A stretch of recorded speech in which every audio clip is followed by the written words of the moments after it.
in the WSIL TV news studio, not in the studio itself. We're in a section of the conference area. And what an amazing opportunity you have to be a part of this year. This is the second annual Give SI campaign that coincides with the hashtag Giving Tuesday. We are back, bigger, better, bolder, more options than you could ever imagine on how you can donate to Southern Illinois charities. Man, what an opportunity and what an amazing day. So I better pace myself a little bit here. So I want to give you a little bit of kind of an overview of what's going on here. So today from 6 a.m. till about 11 o'clock tonight, all day today, tune in to WSIL News 3, Channel 3. There's going to be lots of opportunities to learn about some of the nonprofits that you can donate to today. But what we're really here for is Southern Illinois Community Foundation decided to do this this campaign centered and localized just to Southern Illinois. How amazing is that? So what they did was they had sponsors come in, they got a pool of money, and they said, let's try to have one place where all these nonprofits can go to get resources and information. And then what they said even further was that what we're going to do now is we're going to see what we can do to get them the most money possible on Giving Tuesday. So with all this pool of money, all these other nonprofits are now able to go in, raise money, and try to get some matching funds from that pool. Now, I'm not an expert. Byram is the one that set this up. He is one of the most amazing people and most giving people I've ever met over at the Southern Illinois Community Foundation. So what he's going to do is he'll figure out who gets what. But all I know is that your money, when you raise it, when you donate it, it goes to these amazing organizations throughout Southern Illinois, and every little bit helps. And I'm going to tell you, after coming out of this amazing, crazy pandemic, all these nonprofits need your help. They need them desperately, and they need to be able to serve the people in their communities. So today, we have a list of probably about 80 to 100 15-minute interviews throughout the day that will be able to go in and kind of let you know a little bit about these people and see if that's the kind of place that you want to donate your money, your funds to. It's going to be fun. I enjoyed it last year. Michelle popped in, and she will pop in again with me today. She's the program director over at Southern Illinois Community Foundation and my friend. So throughout the day, we will hear from all these nonprofits. This morning, just to give you a little tidbit, we are going to be hearing from just soon, Brigida over at CORE. We're going to have Chris at the Science Center. We're going to have Jennifer at the Carbondale Crisis Center. We're going to have someone from Fowler Bonham. We're going to have Brian over at Veteran Honors Flight. John at the Women's Center. Tina at the Boys and Girls Club of Southern Illinois. We're going to have someone from the City of Carbondale Parks and Recreation Foundation. We're going to have someone, Amy from the Climate Education. And then we're going to have someone from CASA of Marion County. We're going to have Cassie from Pregnancy Matters. And the list goes on and on throughout the day. They're going to be 15-minute interviews. We're going to learn a little bit about the nonprofit. And, these people have given their time, their money, their effort, sometimes their sanity to help these communities across Southern Illinois. And it's just an amazing opportunity to be a part of that. And, none of this would be available. None of it would be an opportunity for everybody to take a part of if it wasn't for some of our sponsors. Now, just at the last minute, not just the last minute, but when they come in, they come in big. And so we want to thank Black Diamond Harley Davidson and RV for coming in to do the presentation. This whole campaign is presented by them, and we're very honored to have them. We also have Southern Illinois Healthcare, an amazing partner. We had them last year. And then some of the other sponsors that I want to let you know about. Southern Illinois Credit Union, Legence Bank, Freedom Brokers, Tru-Bilt, and Banterra Bank. Here's something very interesting and great about Legence Bank and Banterra Bank. If you're just catching in, let's say you don't really like to call in, or you don't like to put money online, you don't like to give out your credit card, guess what? Legence Bank and Banterra Bank will be taking drive-up donations throughout the day. Now, a little secret, if you want to know, if you go to the Banterra Bank in Heron, there's this amazing woman there. Her name's Fern. She will be happy to take your donation, and you will get an amazing smile. I'm not going to lie. She will give you the best and biggest smile you ever seen. So head to Banterra and to Legence Bank any of their branches throughout Southern Illinois, and you will be able to do a drive-up donation. All you need to do is they'll give you an envelope, and you'll need to dedicate the amount and the organization. So our other sponsors, you might have caught them last night on the news. Egyptian Electric Cooperative Association, amazing organization. And then we have Watermark Auto Group, Fager-McGee, Tison Wealth Management, and yours truly, Harness Digital Marketing, who is helping put up this live feed today. Throughout the day, I just can't stress this enough. Please take the time on this Giving Tuesday, whether it's $1, whether it's a piggy bank, whether it's, an endowment, $1,000, or as my suit, $100 bills. Just take the opportunity to just give back today. I know many of you give every day. I know that. I've seen it when I've worked some of the four-way bucket brigades. I've seen it at events. Our area, our region of Southern Illinois is one of the most giving places I've ever lived. And I just want to say thank you from my heart for all the kindness and the giving that you guys do throughout Southern Illinois. So, like I said, I better pace myself a little bit. We've got a long ways to go, but I do want to let you guys know, again, how you can donate. There is the opportunity to donate by calling in at 618-956-9187. I have a feeling by the end of the day, I will have that number memorized. Or you can go online to www.sicf.org/GiveSI. Those are the two places that you can, other than going to Banterra and Legence Bank for the drive-up opportunities.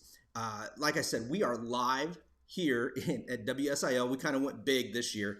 I want to thank them for hosting us and being able to have the opportunity to do this. So as we continue on today, I just want to make sure that everybody knows that check out that page. There are over 105 charitable donations, 105. Now, if you've never given before, or you want to make sure that your money is going to something, a great cause, and is actually going to it, I guarantee you 100% the money that's raised today is going to these charities to help them grow. Now, let's say, hypothetically, that maybe you would like to be able to give to all of them. If you do that and you want to be able to kind of put into that pool of money that will be spread out to everybody, you can make a donation to Southern Illinois Community Foundation directly. It is an option in the screen, and you will be able to do that, and it will be part of the pool of money that's spread out equally or distributed out to all the other nonprofits. So I hope as we go through this amazing day today that, again, you find it in your heart. And I would love to hear some of your stories or, the comments below. I do like comments because I'm going to tell you, it's a long day till 11 o'clock tonight. And if you have questions or if you have comments or testimonies, man, I would love to hear about how some of these organizations have saved you, have helped you with your life, or have helped you with a neighbor. Those are all opportunities that I would love to hear. And I know that other people would like to hear that as well as we go through. So just again, call 618-956-9187, or you can go online to www.sicf.org//GiveSI. My partner in crime is not here yet. She must be fashionably late. I'm waiting for Michelle to come in here, and that usually makes the day go by just a little bit better. As we continue on today, I just want to let everybody know that if your nonprofit has not participated in this, we will have this absolutely next year. Sign up, join Southern Illinois Community Foundation. They will help give you resources and education that will help your nonprofit grow. So I'm looking forward to seeing if some of you that have not participated will then participate next year. Our goal, Byram told me, the goal this year is $200,000. I believe last year, don't quote me, I believe last year we had over $150,000 raised. And our goal this year is $200,000. When I talked to him, I said, hey, we should go for $1 million. That would be amazing. Do you know how much and how far that would go for some of these nonprofits? It just would be really cool, and it would be amazing. So I'm not had too much coffee this morning, so give me just a second to fill up here.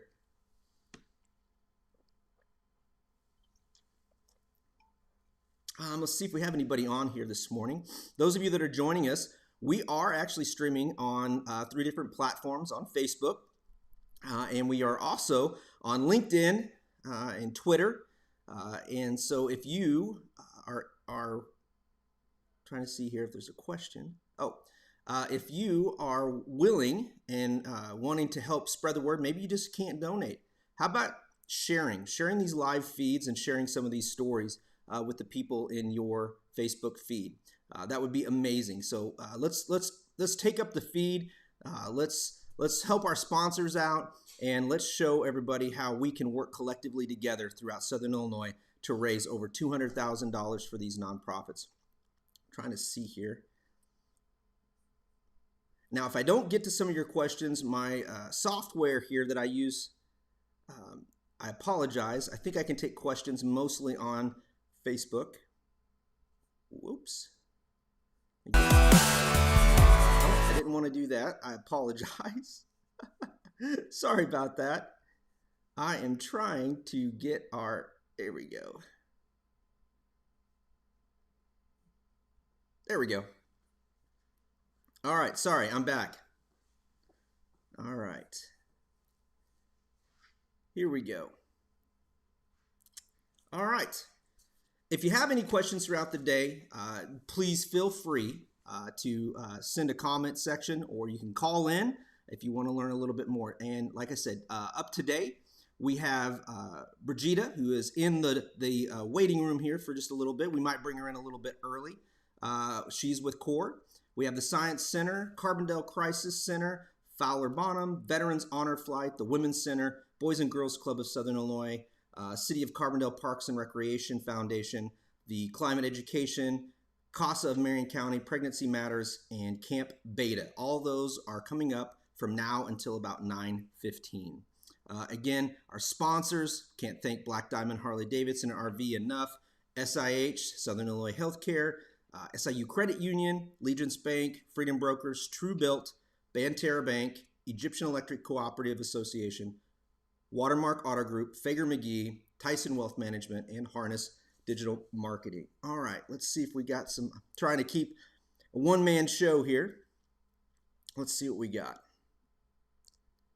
I keep hitting the wrong button, and I apologize. I don't know why. Let's get back here.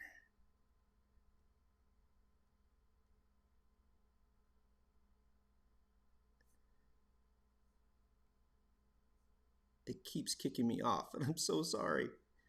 Morning glitches, we'll figure it out. Okay. Now, this campaign, Give SI, is part of a national organization that's been going on for some time on this the Tuesday right after Thanksgiving. So it's called #GivingTuesday. It's just a campaign, a national campaign to make awareness of some of those nonprofits that need to raise money. And it's also a great time of the year to raise money. It's right after Thanksgiving, right before Christmas, where everybody then spends all their money. But it's an opportunity for everybody to collectively think about some of those nonprofits that they would like to give money to, or that they give money to throughout the year. I know that many times it's hard to find the right kind of time or right type of organization, but that's why we have this today. And that's why having this 15-minute block to try to talk to some of these nonprofits is going to give you, the viewer and the donator, to the opportunity to see if this is a good fit. You know, there's nothing wrong with donating and making sure that the money that you give, you know, brings a warmth and brings a smile to your face, but it also means that you should be connected to it too. It's always good to give out money just for no purpose at all, but sometimes it's good when you can find an organization that you really connect with. And that's my goal today, is as we go through these interviews, that we give you the opportunity to see if it's a good fit. You know, it's kind of like a job interview today. We're going to see if we can match you with the right nonprofit or right organization. Now, I know we're a little bit early, and I'm going to see, I'm hoping that Brigida can hear me. Brigida, can you hear me in the waiting room? She can. All right. Are you okay if I bring you in about 15 minutes early? I think she said yes. All right. So we're going to switch over here. She's my guinea pig, my very first guest, and we've got a new set that we're gonna be doing interviews in here. So let me switch over to the new set. Hey, there we are.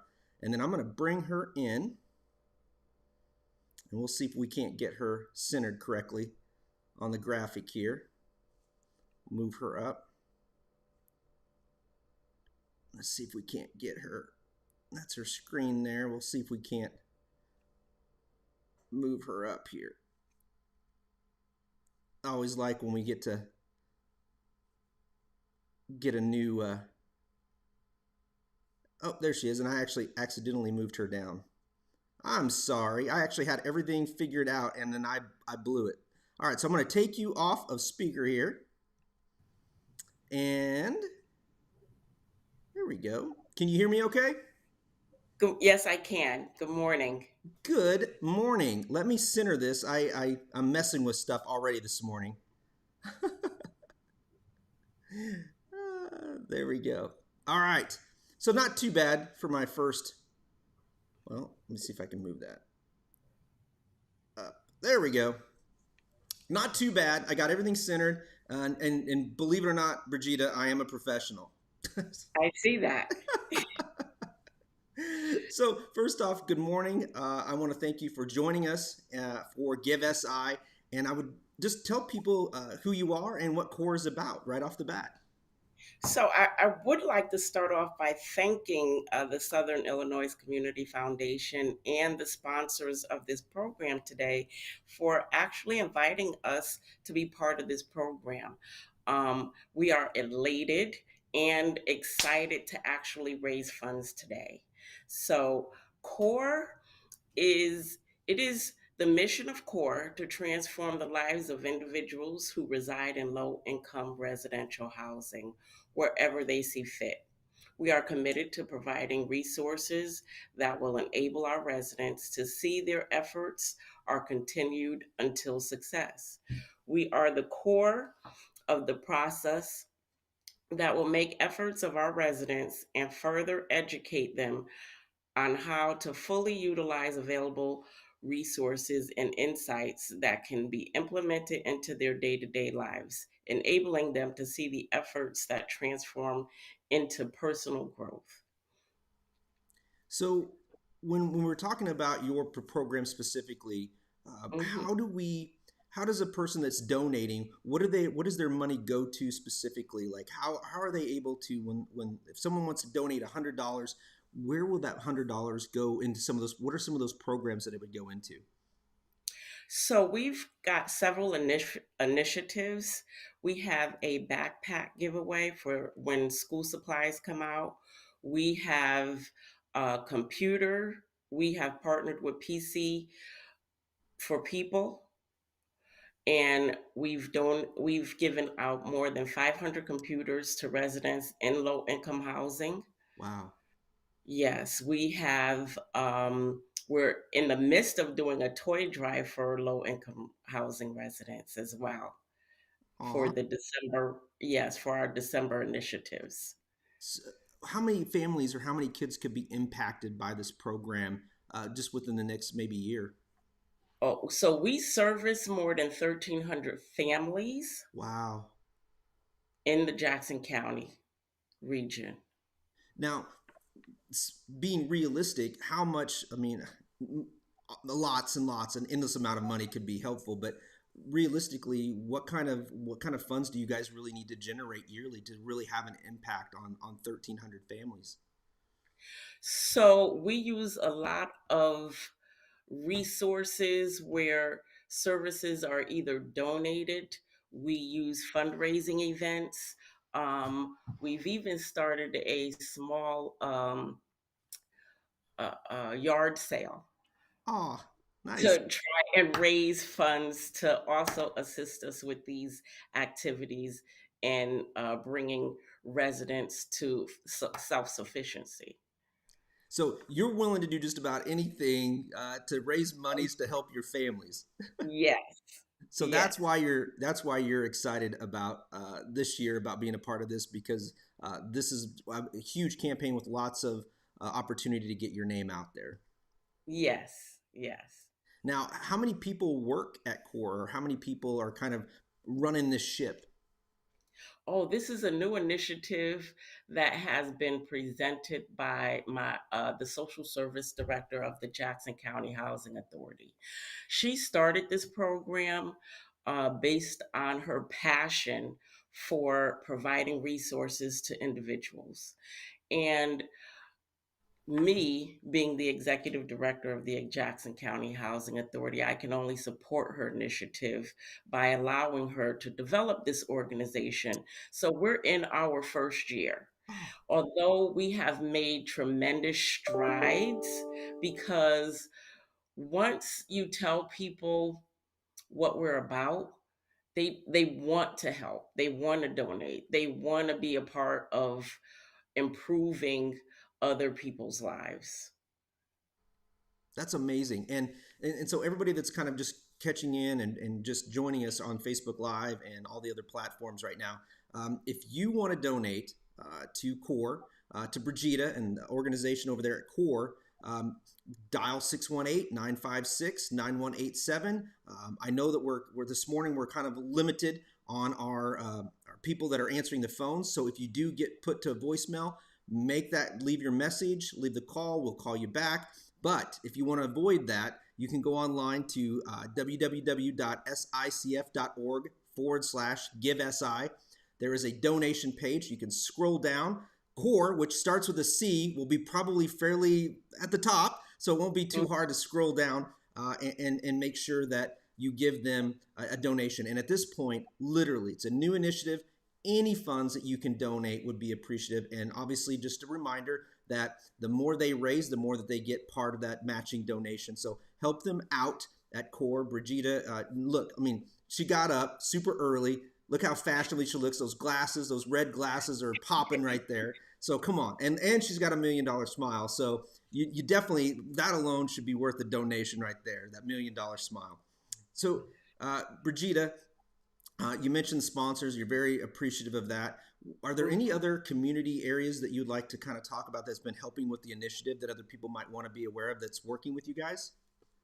So we also worked with the local 713 in Jackson County, who helped us do food drives for individuals that are housed in public housing units. Um, there are several other initiatives. We did a public safety awareness initiative as well. Um, we did receive recognition by the Illinois Association of Housing Authorities Wow. for our social service programming when we did the computer giveaway. That is awesome. Yeah. It's just, I think it's hard for people to understand sometimes. I think they hear the word housing Mhm. and they don't realize that these are people that deserve resources. They deserve our compassion. They deserve some understanding and some patience. And I think that's why we have some of these organizations like yours to go out there and advocate. And I do consider you guys, and you're advocating on their behalf, but going out there and letting people know that we have this one section community wise that needs our attention, that we need to open up our hearts to open up and be sensitive to and help. And I think sometimes we forget. And I'm glad that you guys are advocating, saying, listen, these are families, these are children that need our attention. And please, please, please. And this is what we've done. We've given food, we've given clothing, we've given computers. I'm sure the computers came in handy when all the schools went virtual last year. Yes, we even did hotspots as well, um, for a minimal of $15 a month.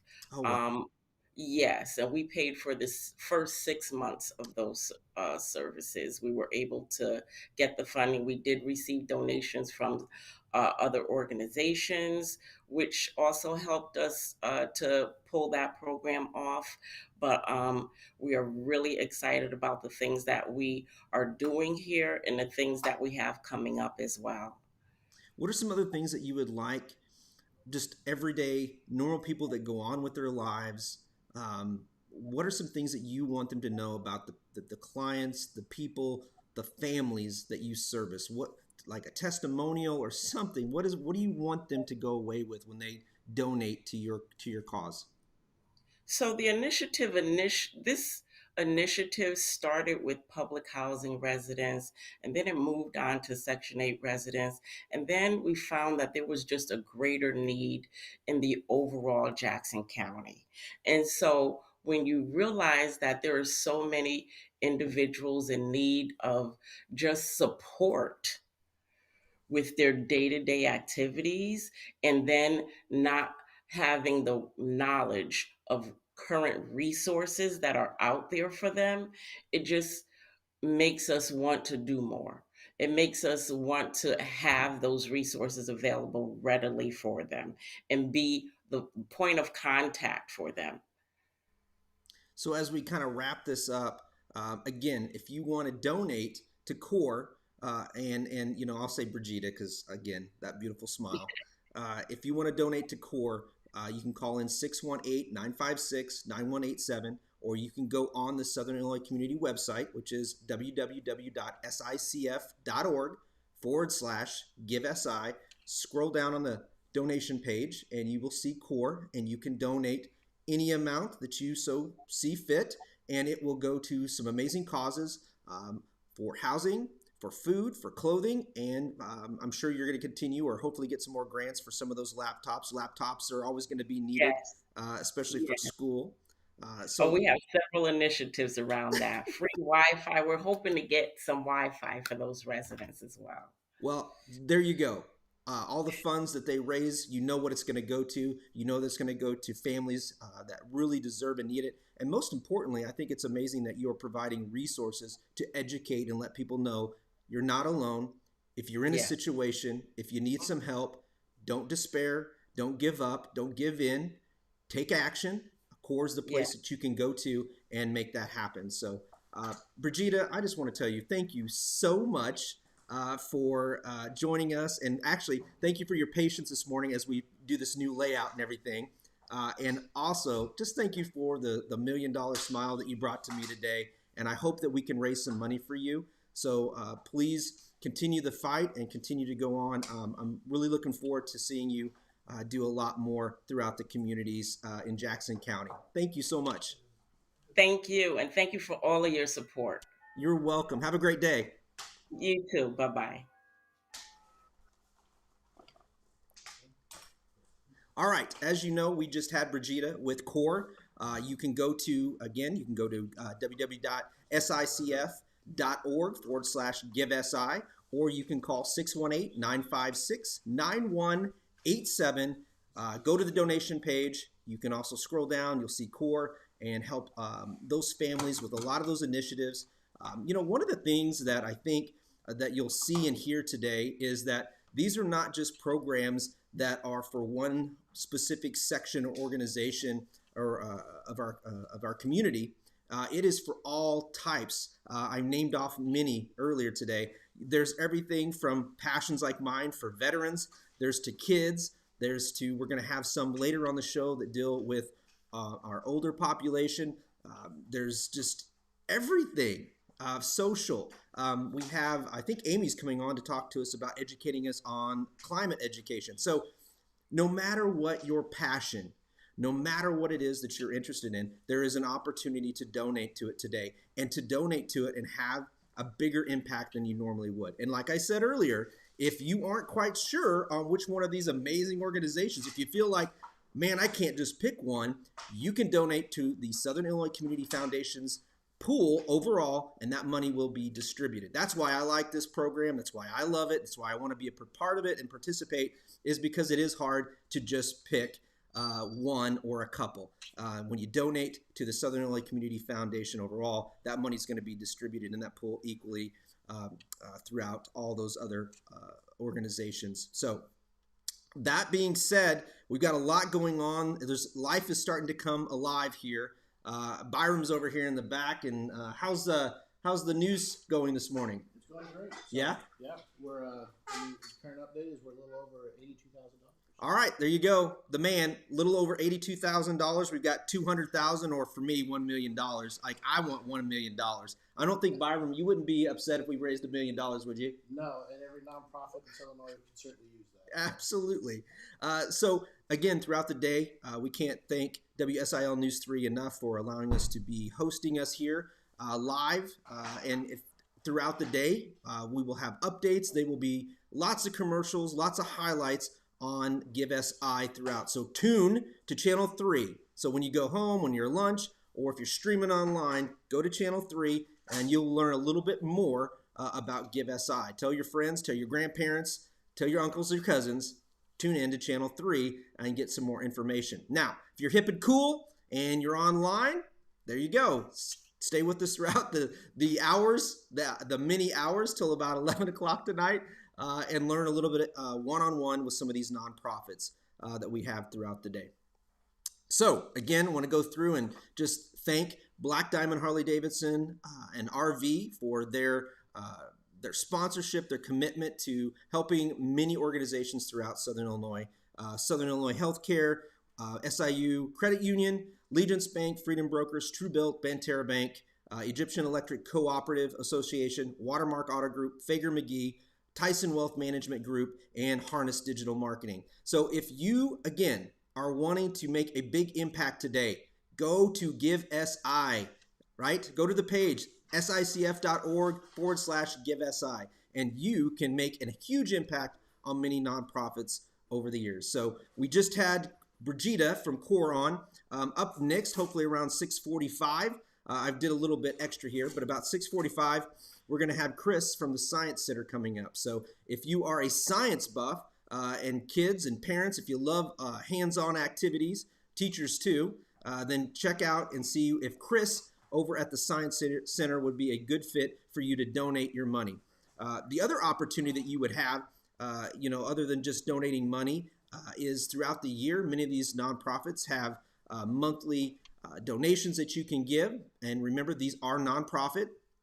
If your business or organization would like to have a fundraiser for them, reach out, see if you can do a fundraiser for one of these amazing organizations. Now, I do want to say just a couple of things about my suit today. I'm hoping that subliminally, my $100 bill suit will encourage you to donate $100 to the Southern Illinois Community Foundation that will be distributed out, or one of your favorite nonprofits. Either way, I'm hoping that you find a little fun with the money suit today, and that it will subliminally get you to donate. That was my goal all along, was to have this money suit to kind of get you guys to think about donating. Now, it doesn't matter. It doesn't have to be $100. It could be $1. It could be a piggy bank. It could be whatever you want it to be.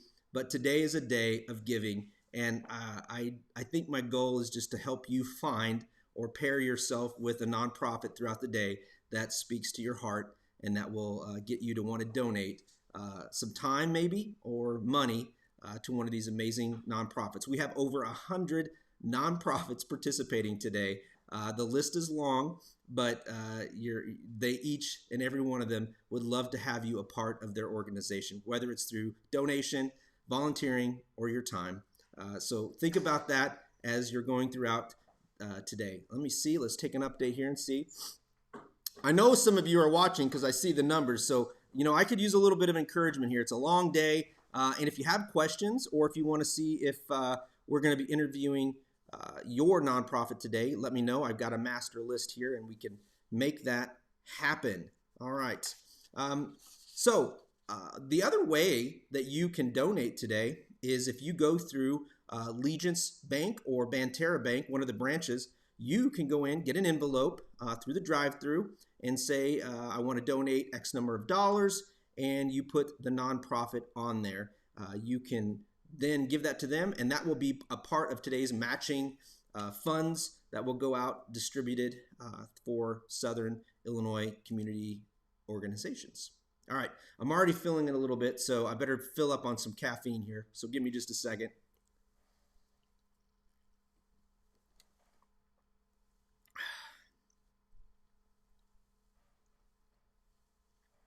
I hope many of you that are waking up this morning have had more coffee than I have to get you through the day. All right, So like I said, 6:45, we have the Science Center with Chris. At 7 o'clock, we're going to have Jennifer from the Carbondale Crisis Center. We're going to have someone from Fowler Bonham at 7:15. At 7:30, we're going to have Brian, Veterans Honor Flight. John from the Women's Center will be on with us at 7:45. 8 o'clock, we're going to have Tina from Boys and Girls Club of SI. We're going to have someone from the City of Carbondale Parks and Recreation Foundation at 8:15. And then we're going to have Amy. Amy from the Climate Education Inc. at 8:30 a.m. And then at 8:45, CASA of Marion County. 9 o'clock, Cassie from Pregnancy Matters. And Sandy with Camp Beta at 9:15. I'm really excited about this one. I don't know. Most of these nonprofits I know about from last year, but I don't think I remember Camp Beta. And if we had Camp Beta last year, I apologize, Sandy, but I'm looking forward to talking to you a little bit more about that. So we've got people backed up all the way from 6:45 to 9:15, and then we've got a big list after that. I'm hoping Michelle will get here. She'll give me a break every once in a while, and we can continue on with hopefully serving all you amazing nonprofits and giving you the opportunity to speak and share your experience with Southern Illinois. And again, pairing you with the right nonprofit. And again, if you do not know which one, you can give and donate to the Southern Illinois Community Foundation as a whole, and it will be distributed through everybody there. Oh, looky there. My partner in crime, Michelle, decided to show up here. Good morning, Michelle. Good morning. Well, we've already had one interview this morning. I had Brigida with CORE, and that went really well. Just amazing opportunity to have her come on and talk. Alexandra was not available, so Brigida came on, and she had this amazing $1 million smile. She was my first one, and it was great. So it was a good start to the morning on Facebook Live. Hey, did you know something? What's that? Did you know that we're only 37 minutes in of at 11 o'clock? Yeah? Yeah? Do you want to come join me? I am. Well, yeah. All right. Oh, hey, hold on. So let me see if I can do this here. We'll see if we can squeeze you in. If you can't, that's all right. Yeah, you're like, it's all right. Let me see if we can. I'm trying to see if I can get you in there. Probably not. I set this up yesterday, and we're trying to make it look a little bit fancier, but over here to the right of me is Michelle, and she is my partner in crime. Oh, you know what? Let's do this. There you go. Now squeeze in here. There you go. It's not as fancy, but there's my partner in crime today that'll hopefully help me out. I hear through the grapevine we've already got about $80,000 from Byram of our goal of $200,000. Which I said it should be 1 million. The goal should be 1 million. I mean, let's 1 do million. it. Well, I think there might be $1 million on the suit altogether. Probably not. There's probably I don't think so. Yeah, there's probably not $1 million on the suit. We have a great list. Michelle is the program director at Southern Illinois Community Foundation. She did an amazing job of booking all my interviews today. So I'm really excited, and hopefully I've been trying to tell them that hopefully we can pair them with the right nonprofit that speaks to them and warms their heart, and that's the one that they want to give their money to. I mean, when there are 105 to choose from, it's a little hard. Go wrong. You can't go wrong. There's got to be somebody that fits what you want to donate to. And you know, I have obviously my passion is veterans. You have passion. What are some of yours? What are the ones you like? I know you donate to everything, but what you don't have to say specifically, but what genre? I would say probably programs that impact the elderly population and programs that impact health and wellness. Excellent. And I know we have some of those on later in the day to interview. Mm-hmm. I think we have Becky over at the Egyptian Area on Aging. Mm-hmm. I'm trying to think if there's any other ones, any other programs. I scheduled so many, Tom. I don't know. We have Alzheimer's, don't we? Someone represented from Alzheimer's? I don't believe so. Oh. No. There you go. So if you're not a part of the organization, you need to get signed up for next year. Well, here's the thing. So in their defense, a lot of the national programs are really struggling on how to participate with Give SI because of the way that we're structured. Oh, okay. We require that they are all in for Give SI. So, for example, we had to have conversations with some of the regional partners of you absolutely can do your own separate campaign, but those funds won't be part of the matching donation. And that's what the whole purpose of this program is, Yes. that we want to make sure that the impact, the money that raised goes to Southern Illinois. Well, there you go. Learned something new today. And I think that is one of the things that a lot of our viewers, I know when I raised money in the crazy Christmas suits, people wanted local organizations to donate to. So, all right. So, I'm going to give you talk a little bit about the sponsors there. Why don't you give a plug for the sponsors? And let me have some coffee. I've not had enough coffee this morning. Yeah, so when we talk about the commitment level that the sponsors have given, when they're making their donation as a sponsor, Tom, that money goes into what we call the matching bonus pool. So that's where that money comes from. So if it were not for these sponsors, we wouldn't have that bonus pool that helps that dollar go even further. So we had Black Diamond step up kind of at the last minute, but we were definitely appreciative of them joining us. They like to make a grand entrance. Yes. So, yes. And you know what? We are very appreciative of that. It doesn't matter. I mean, hey, if someone wants to just step up today and be even bigger than Black Diamond, I think we'll say that's okay. Yes. Listen, so all of that money, though, is going into this matching bonus pool. And so these nonprofits are going to benefit from that.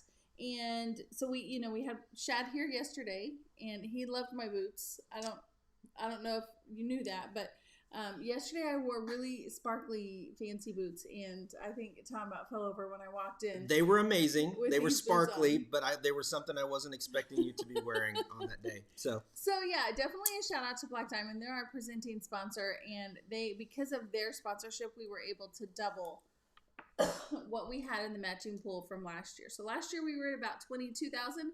This year it's like a slow zoom. Well, I just wanted to get you in there. Yeah, this year it's about 44,000. I think it's like 44,100. So again, like Tom said, if there is an organization or a business who wants to jump in at the last minute, call us, let us know. We can set up that sponsorship. Of course, joining us for the second year now, so since we've started, is Southern Illinois Healthcare. And, Woody really helps promote the event. He comes on and does some great promotion at WSIL. Woody from Toy Story, correct?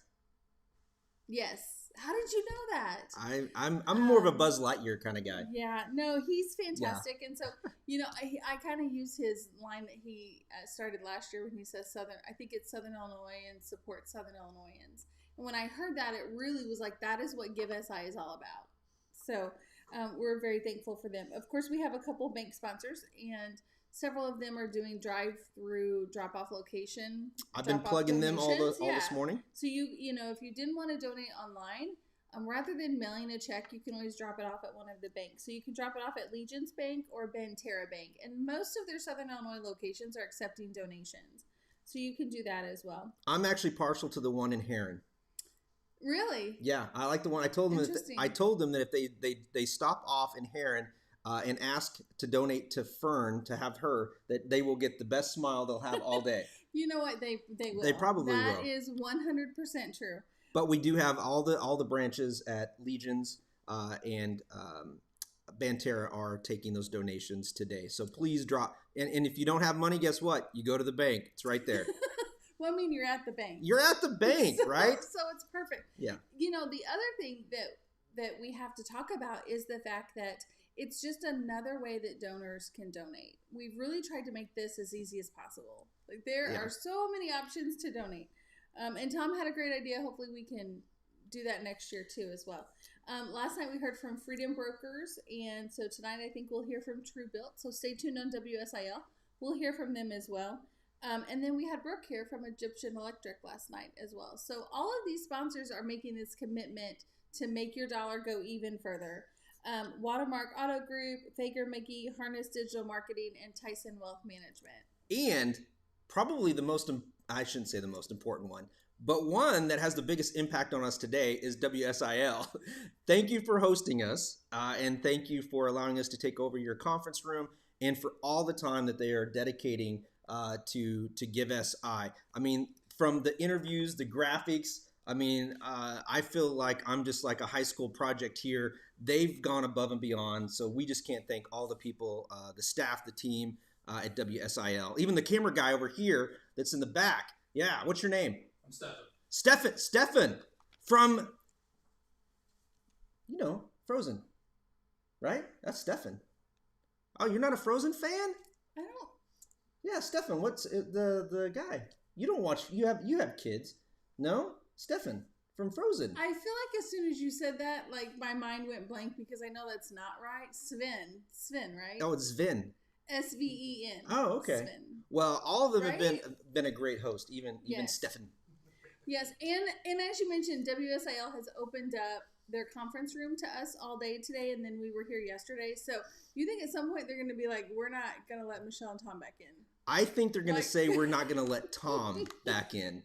I think you're safe. You're safe. I think they all loved my boots yesterday too, so I'm really excited about that. We were like last night at 10 o'clock. We were doing the cut in, I think is what they call it, and we were like, I was like posing with my boots so that they could see the sparkle. But it was a lot of fun. They are such gracious hosts. They make sure that we really are well are. taken care of when we're here, and so we appreciate everything they do. Because to be honest, this would not happen if we didn't have the support of WSIL jumping on board as soon as this conversation between Byram and them happened. Yeah. So we're extremely thankful for their commitment to Southern Illinois as well.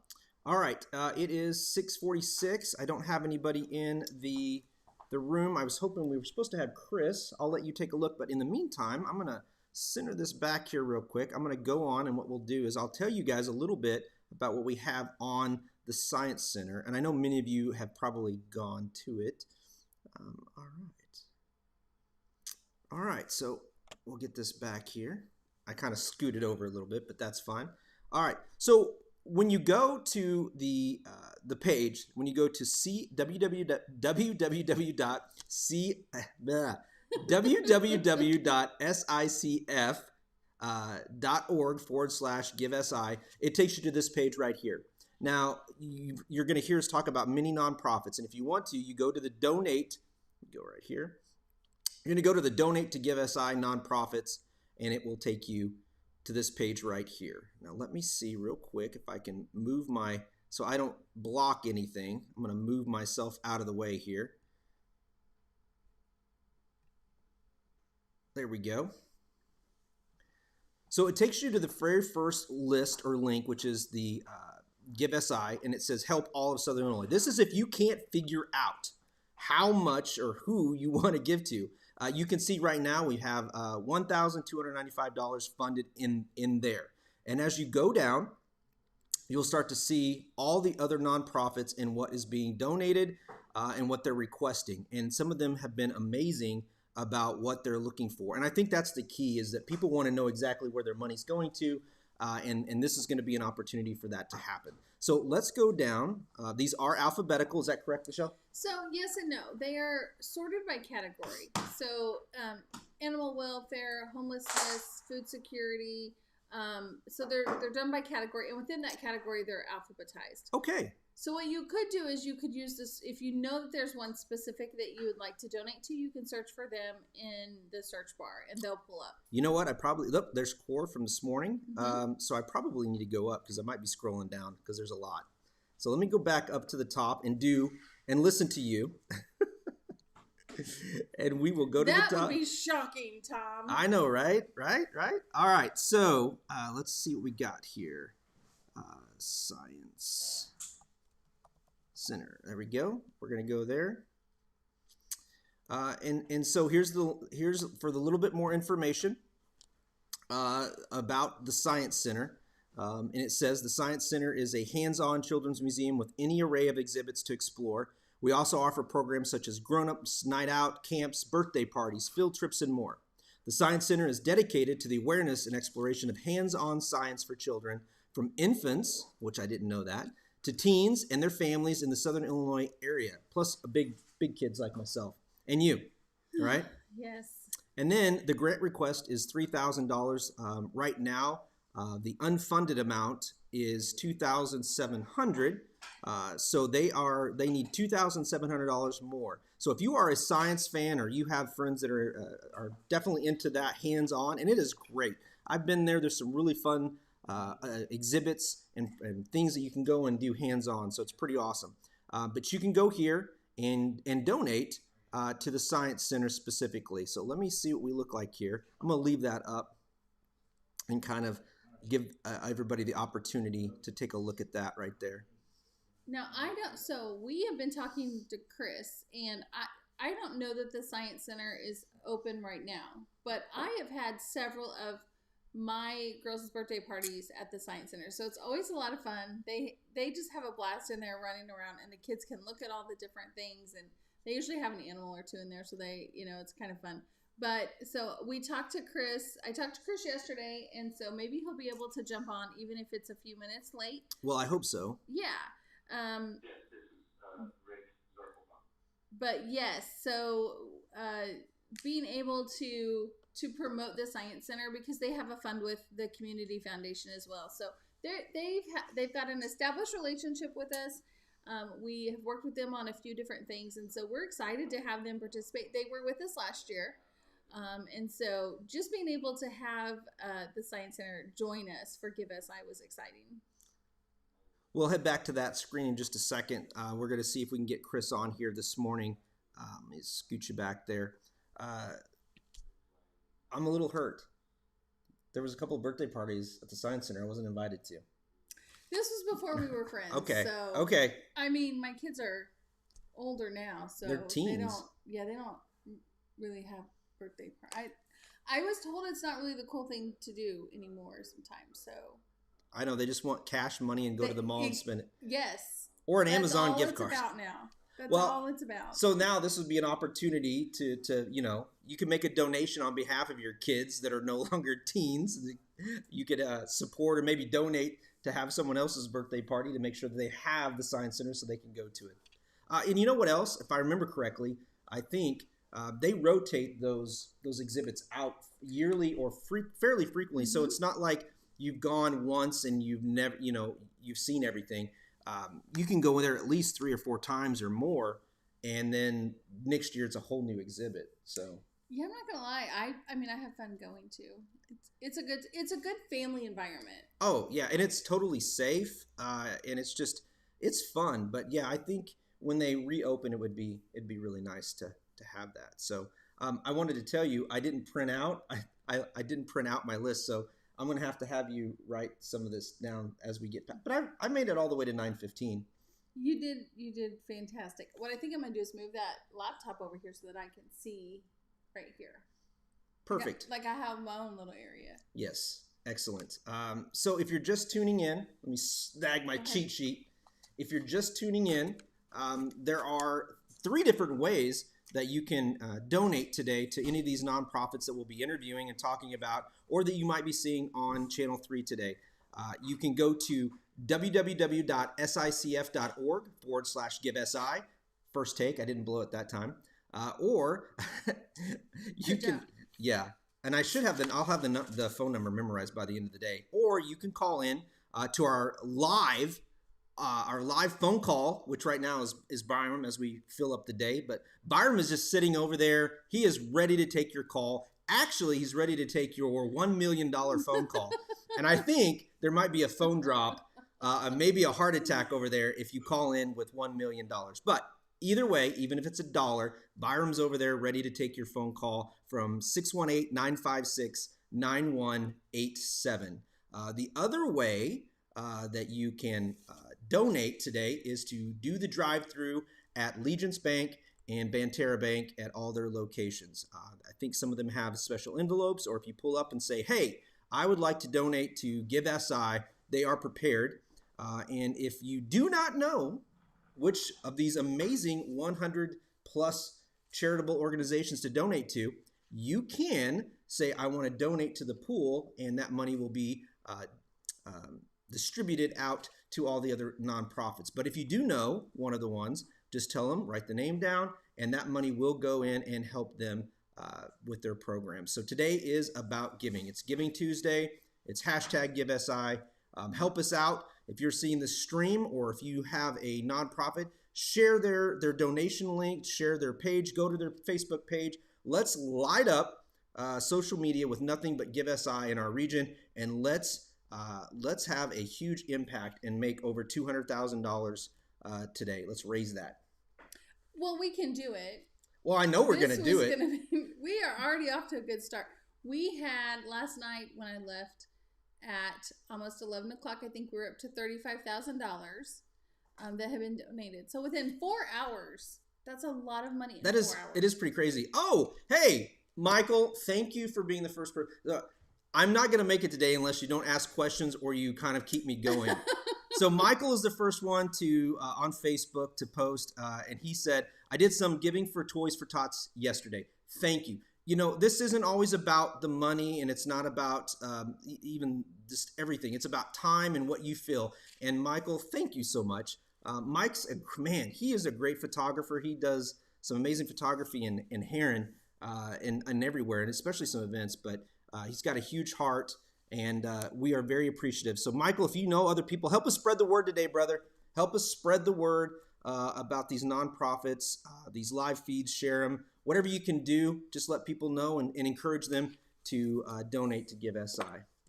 So last year, just a couple stats for you. Last year, and Byron, you can help me on this one. Last year, the largest single donation was $8,000. Oh, we could beat that. Well, listen, we've already had one single donation. Has it been beat yet, Byron? $5,000 in a single donation? Do we have anything? 2 donations at $5,000. So 2 donations at $5,000. That's a challenge. All right. I know there's someone out there. You want to beat that 5,000 mark. I know you do. I know you do. So, and if you want to call in to do it, yeah, that would be a lot of fun. Yeah, call in. Like, if you wanted us to have a blast today, call in with a donation, and you'll get one of the 3 of us to answer the phone, and we'll have a lot of fun with it. All right. It looks like our next guest, let me get them in here. Let's see, what time is it? We're a little bit before. They are on it. They are. Last year, I had to tell people, and I don't know, maybe you can answer this question. So we can see who's in the waiting room. Yes. Right. So I remember last year, though, I thought we could actually see them. Well, we can. It's kind of like they're centering themselves right there. I think that's Jennifer. Is that who we have from the Carbondale Crisis Center? Yeah. So I had to warn everyone, like, just because you're in the waiting room doesn't mean we don't see what you're doing. That's true. So, and you're not, when you're in the waiting room, until we bring you in, no one can see you or hear you. So Jennifer, you're good. Yeah, we can. That's correct. So I just let everyone know, like, as like a little tagline on my email, like, just so you know, when you're in the waiting room, we can see what you're doing. Now, I will say we're going to switch back over to the graphics for the interview here, and I'm going to bring Jennifer in, but I didn't set it up for both of us, so I apologize. No, we can get, this will work. I don't know if this is going to work. Yeah, you can make this work. You can make this work. My shoulder's in there. Yeah, you can slide over. We're good. There you go. See? Now she's pushy.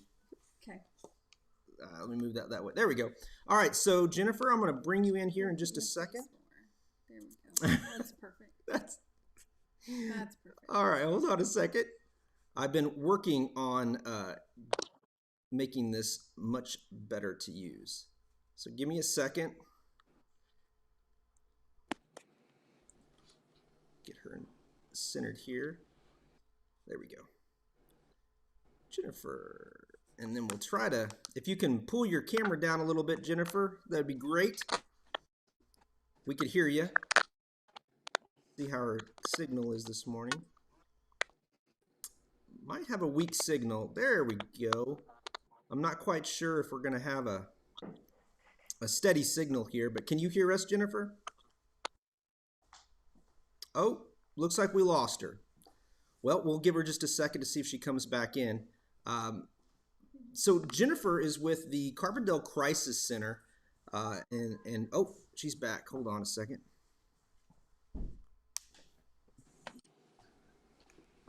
We lost you for a brief moment there. Hold on a second. Oh, there you are. All right. Good morning. Good morning. Thank you for joining us super early. I'm not the one that's scheduled. You can blame her. Wait, so I scheduled it. Yeah, here's the thing. So this year, okay, I just have to tell a story really quick. So last year, John with Women's Center was like, Michelle, I signed up early and I got the 6 o'clock spot. So I'm not signing up early again this year. So John didn't sign up early just so he didn't have to have that 6 o'clock spot. So I learned a lesson that maybe I should not, last year we just assigned him. It was a last minute thing. So everyone got to choose their time by the order that they signed up. So Okay. Jennifer, that was her time. Awesome. Well, thank you for joining us this morning. She's not going to wait. All right. Did she freeze? Looks like we're having some signal issues with Jennifer this morning. Oh no, Jennifer. It's because your story went too long. I'm just kidding. All right, let's see. It was a good story, though. It was a good story because I did give you grief about it. Yeah. So Jennifer, I don't know if you have a stronger signal. We're having a hard time with you coming in. Guest has muted So them. I can talk a little bit about Carbondale Crisis Center because they're actually a new nonprofit. And so we just started working with them. So one of the things we do at the Community Foundation is we have a nonprofit network. And what that does is it allows local nonprofits this opportunity to come together once a month to have discussions on topics that are relevant to nonprofits. And so Jennifer joined us probably about a month and a half or 2 months ago as, coming into the Southern Illinois Community Foundation. And so she's brand new, but they're operating in Carbondale, and they're really kind of working as a full service agency for people who are either in crisis or experiencing homelessness or really just about anything. So if there's a need for someone in Carbondale, resident of Carbondale, they can step in and help in several different ways. So it's a great opportunity for the residents of Carbondale if they don't fit with some of the other programs that are offered, that Jennifer can step in, and they're providing some type of crisis information over the phone. So they're looking, I believe they've hired a couple social workers or working on it. We actually took a look at helping them apply for some grants. And so that's what we're kind of, making sure that they're structured so that they can apply for some of those funding opportunities. And so we've been working with them for a few months now just to try to get that started for them. So they're a fairly new nonprofit. Fairly new. Okay. Fairly new. We're trying to get Jennifer in here, so we're going to try this again. I apologize. Well, we'll try this Hey, again. Jennifer. Can you hear me okay? Yes. Okay, wonderful. Sorry about all that. That's okay. I tried to give a quick rundown of what you do, but you're going to explain it definitely better than me. So I'm going to let you take over. Go ahead. Yeah, so just tell us a Okay. little bit about why a nonprofit, why a donor would want to donate to you and where their money goes to. Yeah, well, I would like to start off by saying, thanks for having me out this morning, and thank you for all you guys do at Give SI. It is just a wonderful program, and I'm so happy to be part of it. But I would like to start off with our mission statement, and we are a non-emergency solution to crisis resolution, and we plan on preventing, reducing, and resolving crisis in the Carbondale community. And we plan on doing this in a three-way system, or a triage system, surrounded by a hotline. We will have a community center, a hotline number, and a community response, all of which will be 24 hours, 7 days a week, and completely free of all services. And the services that we would offer would be that each part is actually overseen by a mental health professional. So anytime you call or come into our center, you will talk to a mental health professional, or we can send one out to see you in the community. That's our community response.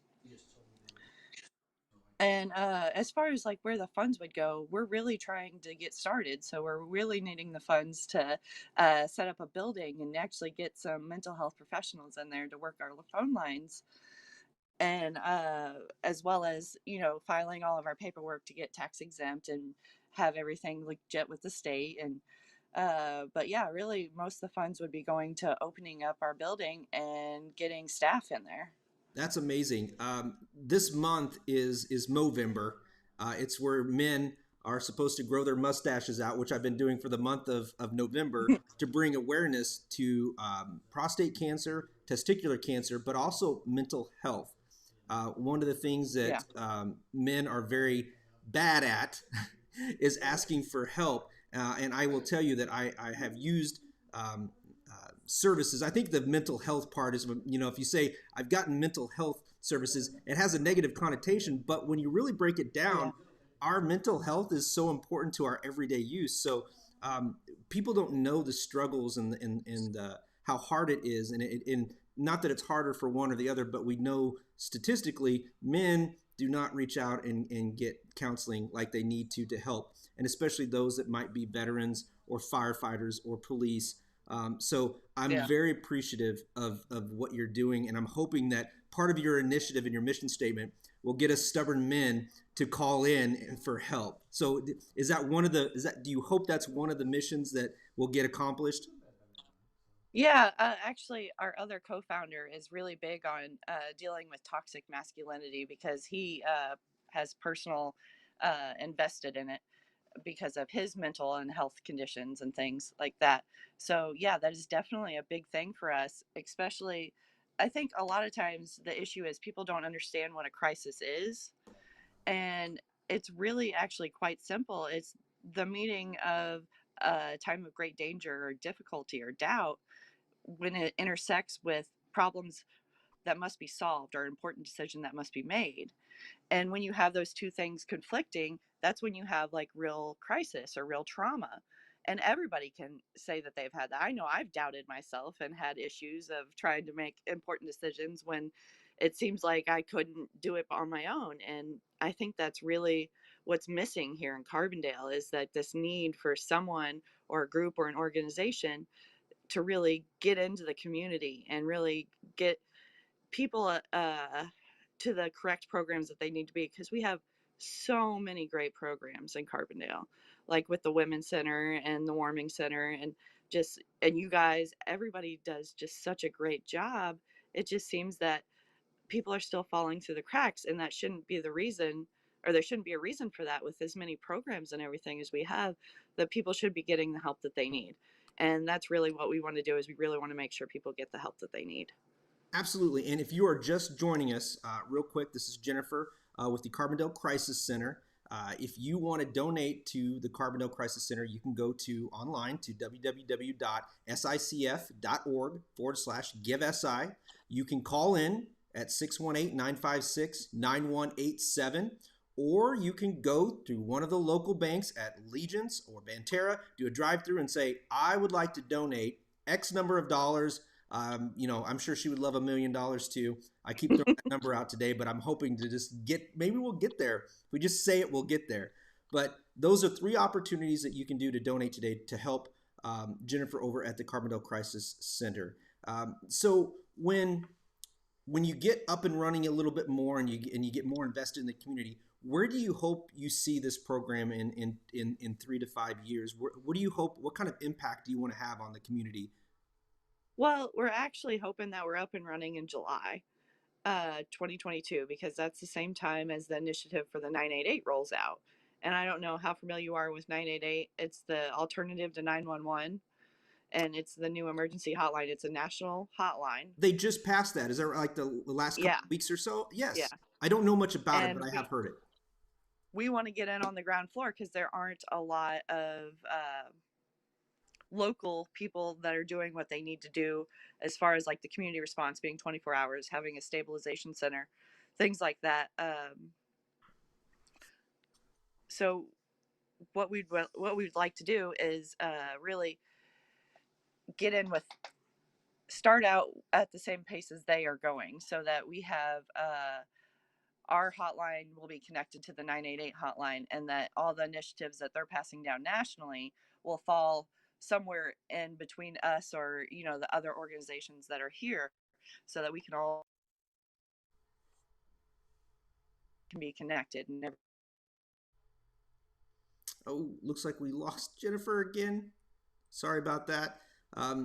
When we have our guests call in, and they're usually from a phone or something, where they have to have a pretty decent signal, but hopefully she will pop in here in just a second. If not, as you can tell, the Carbondale Crisis Center on the ground floor, super opportunity to help with the new, I think it was 988. Is that right? 988 Yes. initiative, 988. We're bringing her back. Oh, hey, Raleigh. Good morning, sir. I think we have you on coming on later. Thank you for reaching out. Sorry about that. It's hard with the signal when you don't have a strong internet connection. But you were talking about the 988 initiative and getting involved in that on the ground floor. Yeah. What do you see as the success of the program? Like, how are you going to be able to say, listen, we have had an impact on the community? Well, we would do that in one of two ways. One would be through surveys from the community, and we would send them out to all community members and just kind of get a read of where everybody is, like on a baseline of what programs they think we need and if they've actually even heard of us, as well as surveys at the end of any interaction we have with community members in crisis. So it would be like a after survey. But we also will be looking into 911 data, police data, and trying to see if there's a difference in the number of calls, the number of incidences, and things like that. We can do like more of a quantitative data, qualitative data, and we can do both sides. We can look at it from a survey standpoint or from actual the data standpoint. So basically an increase, hopefully more people asking for services will then lead to an opportunity of saying, I think we might be having a bigger impact. And then Jennifer, if you could, the volume, we're having a hard time hearing you. Oh. There you go. I think that's better. I'm sorry. It keeps popping in and out, but that's okay. Is there anything else that you would like for potential donors today and in the future to know about your program and where their money is going to go and the impact? Even maybe a testimonial of something that you've seen. Yeah, we really would like to see the money go to the community. We want all the money to go back into the community. Whatever money we raise is either going to go directly into opening our center or hiring our staff. And that, I really feel like that's where the money should go. Like, I mean, if any money that we get definitely needs to go back into any organization or any group that's collecting the money. But we really want to make sure that that money goes to the community, that anything that we do and any services that we provide are directly affecting the community in a way that is positive. Excellent. Does that kind of answer your question? Oh, no, absolutely. And first off, again, thank you from someone that has used counseling services, not only in the military, but outside of it, and just for making sure that we get, men and everybody to just say it's okay when you're in crisis, which, I mean, the definition you gave, I don't know if last year's pandemic could be a better example of that, of being in crisis. So it would be 100% okay and acceptable to reach out when you don't know the answers and you're conflicted based on the definition that you gave. So I hope for you guys that the other part of this would be to break the stigma of getting mental health services or getting counseling, because if you can do that after you open in July, and then hopefully in the next 3 to 5 years, we have people that are able to handle, deal with, and maybe are a little bit friendlier after dealing with some of the things they need to, that you will truly have an impact on Southern Illinois. Yeah, and we just really hope that we help the community. And that is like our center, our focus is that we just want to help Carbondale in any way that we possibly can. And we want to help all of our peoples. Well, thank you so much. Good luck today. Get out there on social media, push it, get everybody to donate, do whatever you can, hustle, make it happen. And if you, one of the viewers here on Facebook Live and all the other streams that we've got going on right now, if you want to donate to the Carbondale Crisis Center, what you can do is, like I said, there's 3 ways. You can go online to www.sicf.org/GiveSI. You can call in to 618-956-9187, or you can go through the drive-through at one of our participating banks, which is Legence and Banterra. So again, Jennifer, thank you so much. Good luck today, and we will hopefully raise lots of money for you today. Thank you. Thanks for having me on. You guys are great. Thank you. Bye-bye. All right. Can I bring you back in, or do you want to? Sure. All right, here we go. I just feel like I need I only have a McDonald's cup.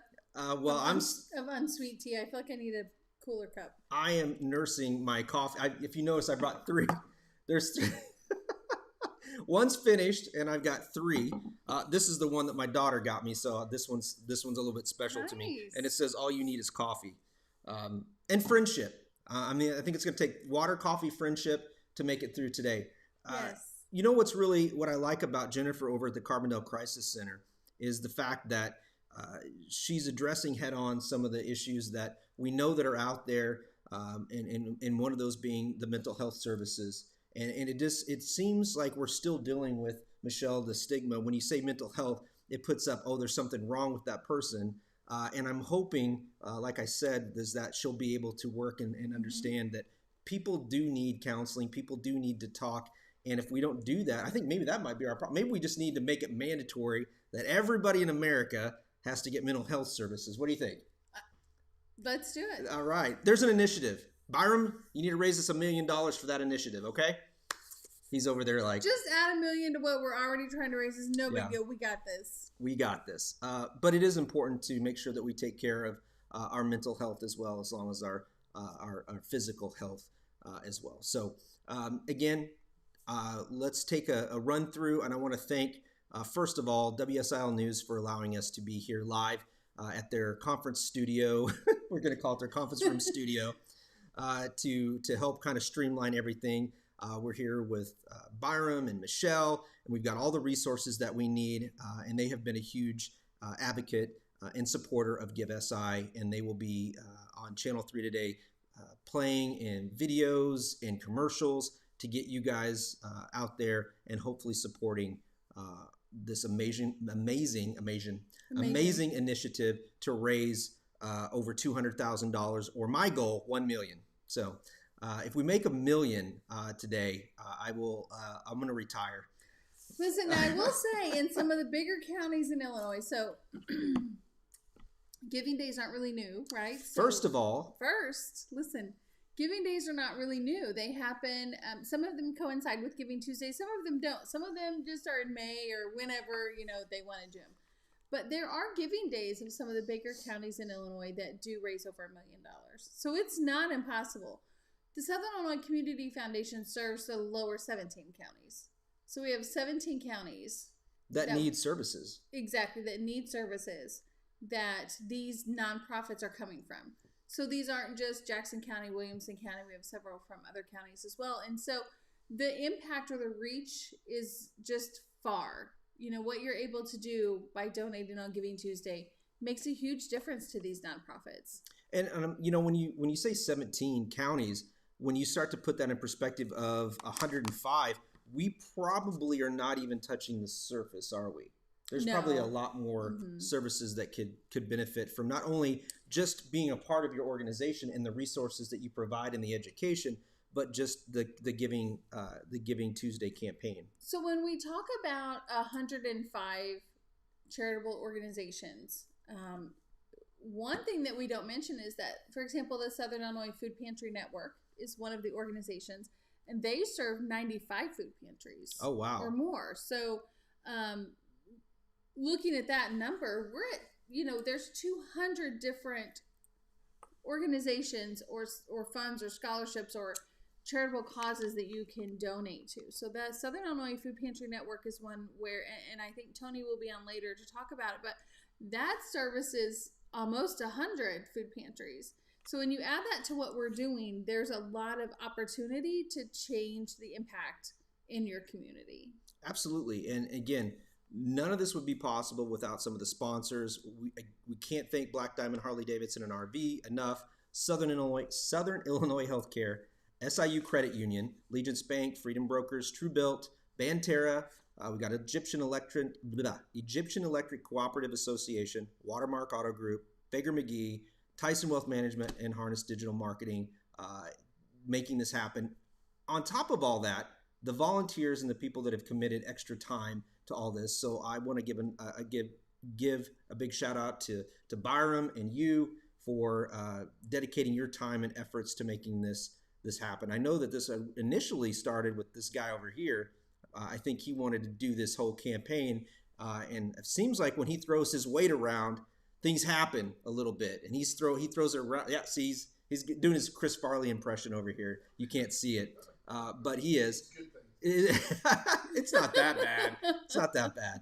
But Byram's heart is so big, and when I was doing my little ugly Christmas suit fundraiser things, I thought, and I had a big impact. And then I met this guy, and he's like, "We're gonna go all in." He's like, "We're going all in." And I thought, how great would it be to have dedicate resources and services and my time to something that has a even bigger impact. So I went from little campaigns of fundraising to helping these guys and being a part of a team. And thank you both for having me on a part of it. And hopefully we can have a huge impact moving forward for many, many years to come. And we'll get to that $1 million mark. And that's when I'll quit. So if you don't want to see me on Facebook Live you know what to do. $1 million, that's all it'll take, people. I will retire. No more suits. No more, 11-hour, whatever it is, 12-hour campaigns. So now we have scheduled Fowler Bonin, and I don't think we have them on. So what I'm going to do, we're going to switch over here, and I'm going to go back. We're going to go back up here to the top. And I'm going to see if I can't find them real quick for you. And we're going to just go through them. And then I actually do have some experience with the Fowler Bonin. If I can spell it right here. Hold on. There we go. And you can go to this page, everybody, and you yourselves can learn a little bit more about every organization. But we are going to pull this up here real quick.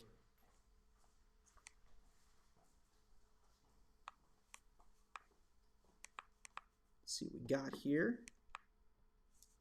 Now their time, Tom was assigned, so I just put them in there. Now, excellent. Yeah. So if they're not on, it's not because they weren't able to. Yeah. It's or they didn't know I about it. It to them. I gotcha. Michelle is known to just block time off in here, which is great, because if they're not able to show up, we can at least dedicate some time to them. And if you know a little bit more, reach out in the comments, in the Facebook comments, and let us know a little bit about how they've impacted, or if you want to speak not on their behalf, but if you want to tell a little bit about how they may have helped a person or an organization, feel free. But you can learn a little bit more if you go to www.fowlerboninfoundation.com. This foundation is a 501c3 nonprofit organization whose primary mission is to provide clothing and shoes to low-income children through the Clothes for SI Kids initiative, and to provide hot meals to those in need through the Heaven's Kitchen program. The foundation also assists, on a limited basis, families suffering temporary hardship due to disasters such as fire or illness, as well as other youth-related charitable endeavors. And right now they have a grant request of $5,000, and they have just under $5,000 that's unfunded. So there's a lot of opportunity to raise money for this. There's a lot of programs that do the Coats for Kids. They've had a huge impact, but where they really shine is in this Heaven's Kitchen program. This program has been a huge impact on the community and has helped so many families across Southern Illinois with providing them food. But I want to tell a little bit of a story. One day I reached out, Senator Fowler reached out and said, hey, we have some veterans that are part of homeless. I don't want to say, it's not a homeless home that we will have on later. It's Heaven's what? A homeless home? Well, I guess that didn't make too much sense, but that's why I have you. Home. Yeah. So a veterans home for that. But anyways, we have Brian from Veterans Honor Flight in there in just a little bit. But when Senator Fowler reached out and said, hey, would you like to go clothe some veterans that are staying in the Haven House in Marion, I was all about it. And it was part of under this program that we were able to do that. And, it's anytime that you get a chance to spend with a veteran, while they're alive is one that you can't beat it. They have stories. They are cantankerous. They're loving. They're caring. They can be. There's so many, but this program has had a direct impact on me and some of the people that I know as well. So if you are interested in donating to that nonprofit, I'm going to tell you that they go above and beyond, not only through Heaven's Gate, which has had a huge impact. Kitchen. Sorry, Heaven's. Oh wow. I guess I've been watching some news. It's like babysitting. Yeah, sometimes. Well, I'm glad you're here. It is still early. It is. But Heaven's Kitchen, if you are interested in donating and helping that project, please do. And then Raleigh says, Fowler Bonham Foundation has been a great partner with us at Arrowhead in our Angel Tree program to get Christmas presents to kids.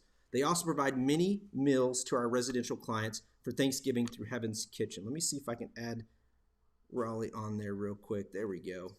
So we had him on last year, remember? We did. Senator Fowler was on. He was. And I know he's a busy man. So hopefully if he's on later on, we can bring him on too. But again, there's 3 different ways that you can donate today, and you can support the Fowler Bonham Foundation. You can dial 618-956-9187. You can go to www.sicf.org/GiveSI, or you can drive through one of the Legence or the Banterra Bank drive-throughs and make a donation. Again, just amazing program, and they do above and beyond.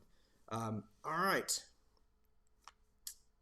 I'm feeling it. I'm feeling it in my voice. I'm starting to feel it where I'm going to need to switch over to water.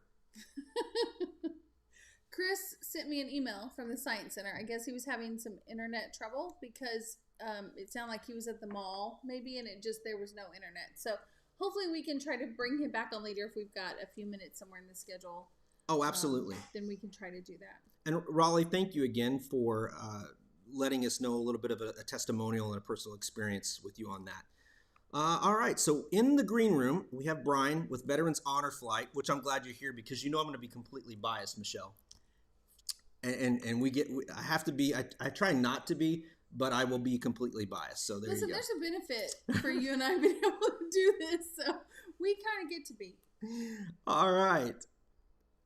So let's see. I'm going to see if we can't bring Brian in here in just a second. Let's see if we get set up here. And let me get him all centered here.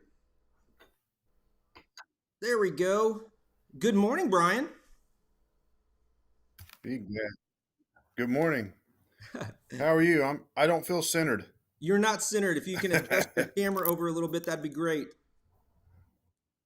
There you go. Move my camera? Yep. How about that? That's a little bit better. I'm trying to find myself. Aren't we all? Aren't we all? That's good Yeah. right there, buddy. Yeah, we can stop right there. Cool. Yeah, you're good. Morning, Michelle. Good morning. How are you? Oh, there you are. Now I see you. Tom's hogging the camera. You know, he does that. I do know. It is kind of his show, his thing. So I guess I'll let him have this one. He's the money man. Only today, Brian. Only today. And hopefully we can get some money for you guys for Veterans Honor Flight. So for those that don't know, just can you kind of give a brief overview of what the program is, how long it's been going, and just and we'll talk a little bit after that, but kind of give them an overview of what their money is going to. Okay. Well, I'll give you a little history of how. Let me start with the national program for honor flights.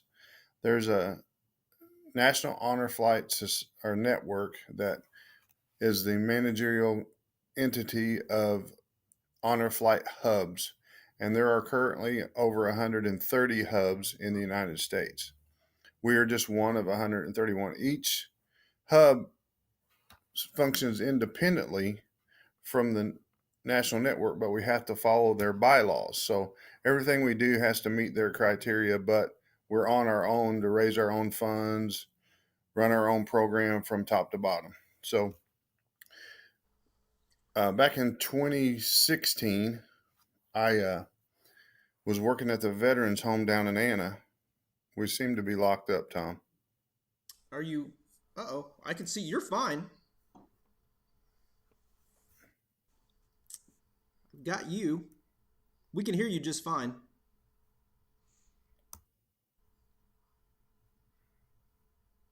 You there, Brian? We can hear you, bud. Do you have his info to message him? I'm not sure if I should keep going or. Yep, keep going.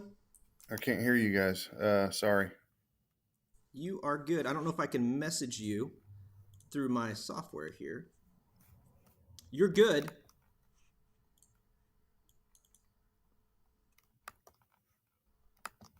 All right. Yeah, thank you. Yeah, I got you. That's what's great about these Facebook Lives is that it doesn't have to be perfect. We just have to be professional somewhat. All right. We can hear you, Brian. All right. All right, so I'm going to kick him off and bring him back in. Hopefully he'll come back in. We'll have him come back in. But yes, I had the opportunity to go on the very first two. There he's back. The first two honor flights, and it's absolutely moving.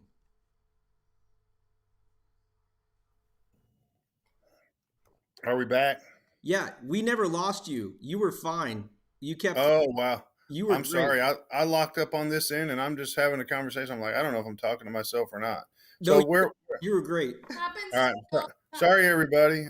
Where was I? You finished you heard with the national. Right. So in 2016, I was the adjutant out the veterans home in Anna, and I went to a meeting because I'd gotten a postcard in the mail just randomly because, I was a military representative for all the veterans that lived there.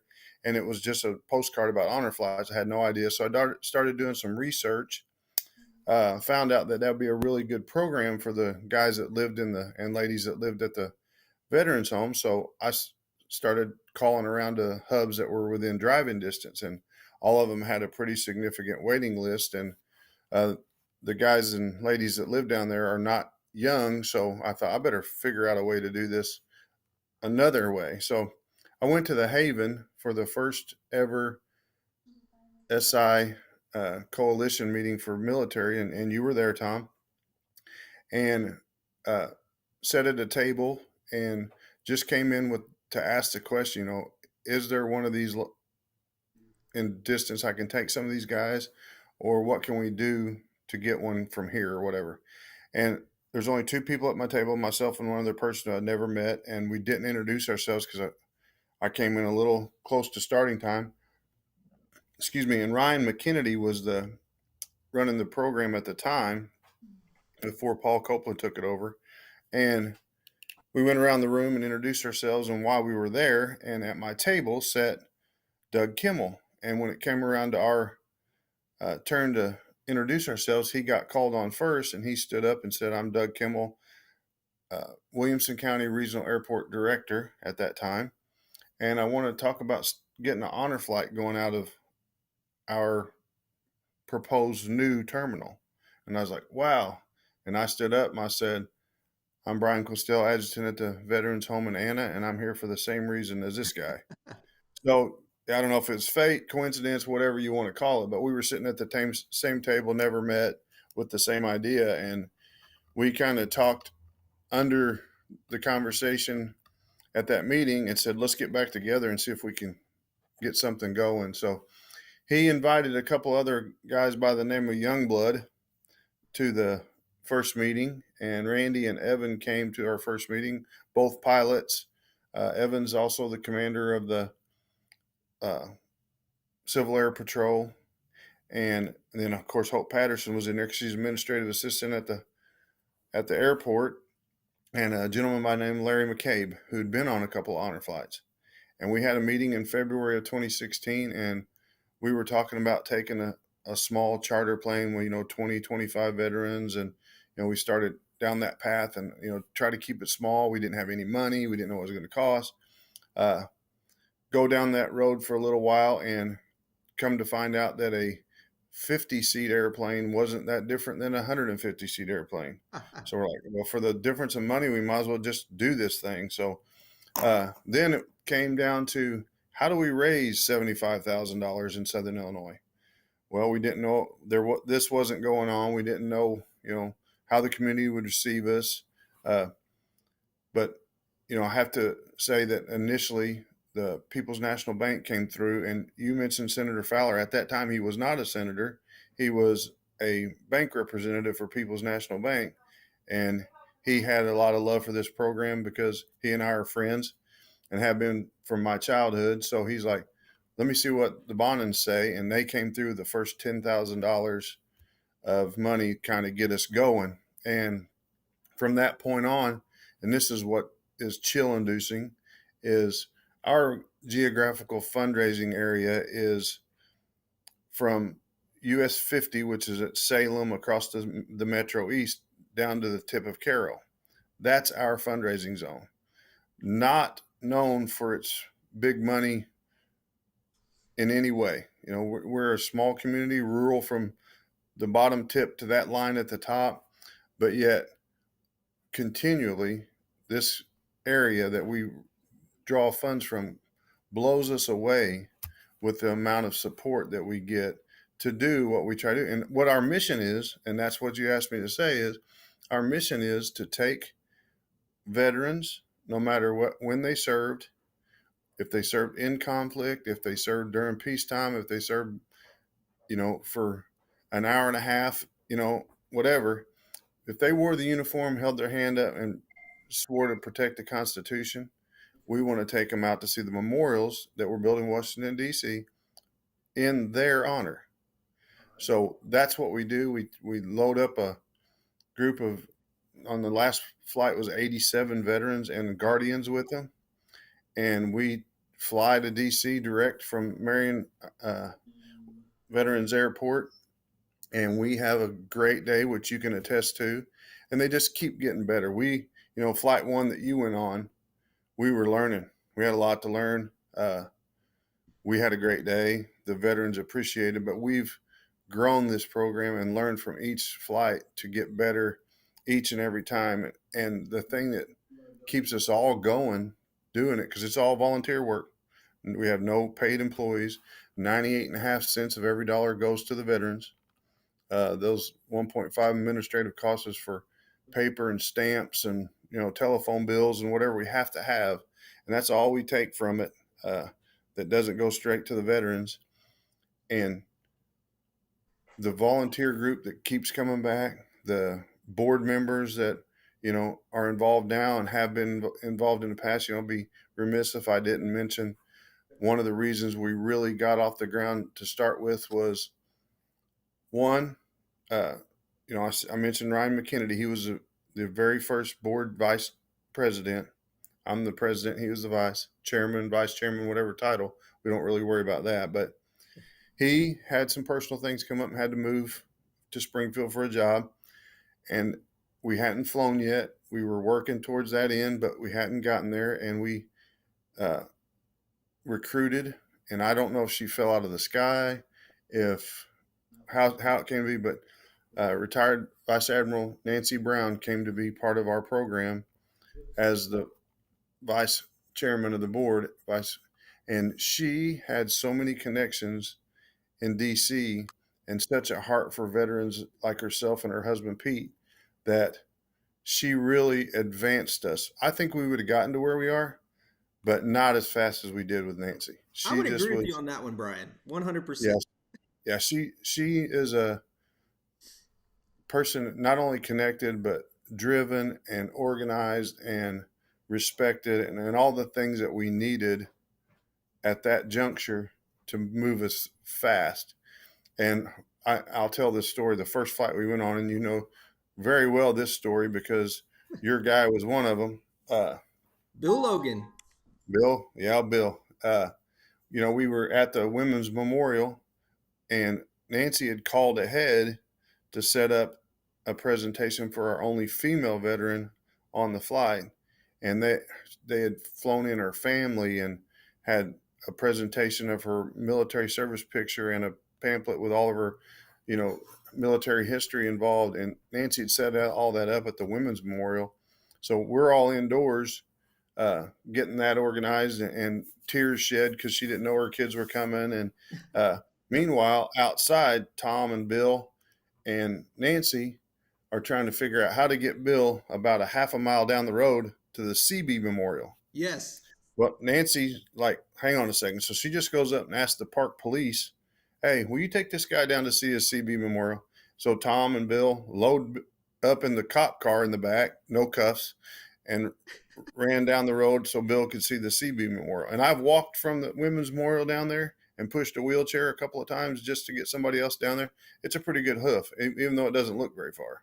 Yeah. But that movement forward with Nancy was just, we can't put a price tag on it, and having her involved in her military reputation and her just reputation in general in the community just helped us move forward so fast. And then, I can't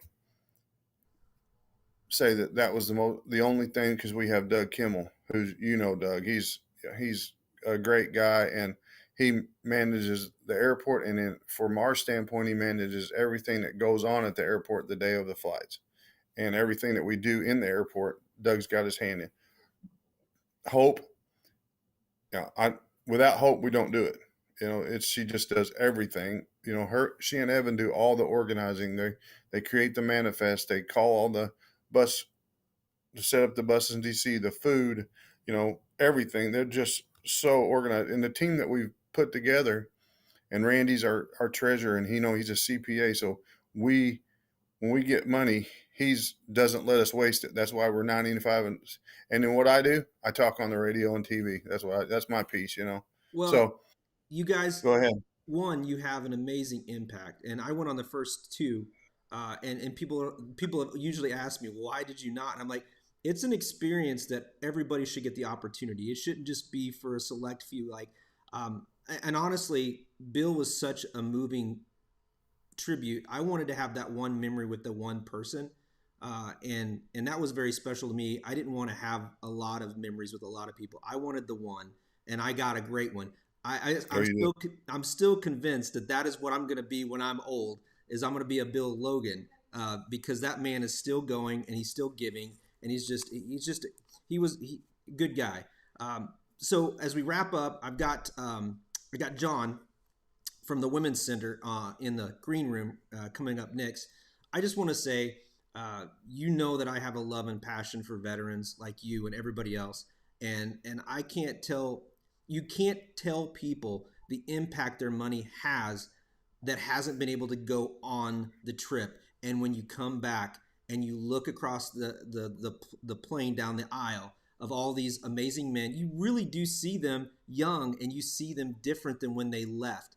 And it's just, you can't put a price tag on that. So I will give an extra biased plug that please, please, please consider donating to Veterans Honor Flight, because the impact that it has on these veterans, especially our Vietnam veterans, I think it changes their heart, and I think it shows them that they truly are appreciated and loved. And I'm not saying that it fills the void or closes out some of the hurt and disrespect that they received, but I think it helps to the healing process of it. And your team, Brian, you guys, tireless.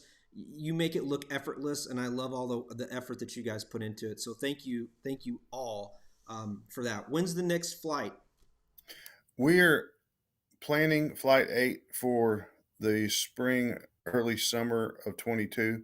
We have an official announcement date coming out after the holidays, so I'm going to hold off on putting out the actual date. But you can expect it in the spring, and then we are also getting ready to put a deposit down on Flight 9 for the fall. So we don't have dates on either one, but we are ready to get back into business, and that time off from COVID, just, we took 12 flags with us. For those that don't know, we have an honor flag program, and veterans that are on our flight list and don't get to fly, we take a flag in their honor and give it to their family. So 12 members of our flight team, our flight crew, would have been going, and 12 didn't make it to this next flight. So we don't want that to happen. So we're going to keep pushing forward. Well, thank you all. And thank you for being a part of Give SI. So if you want to donate Thanks for doing to this. Veterans Honor Flight, there are 3 ways that you can do that today. You can go online to www.sicf.org/GiveSI. You can call in, and Byron will take your call and some of our other people as we go through the day, 618-956-9187. Or if you're out driving today and you happen to be listening or you caught any segment on WSIL News 3 or on Facebook Live today, you can go to Legence Bank or Banterra Bank, go through the drive-through, go in, and you can make a donation to Veterans Honor Flight. Thank you again, Brian, and many continued successful flights to you and your team. Thanks, Tom. Thanks for doing this, man. Have a great day, my friend. You too, sir. Bye. Bye-bye. Yeah, incredibly moving and biased about Veterans Honor Flight. My veteran that I got to go with, Bill Logan, was a Korean War veteran and was a CB. I got to learn a lot about CBs on the way up, and Admiral Nancy Brown really did make a very special moment for him and for me to be able to take care of him. And I think he took care of me just as much that day. So a big shout out to Bill Logan.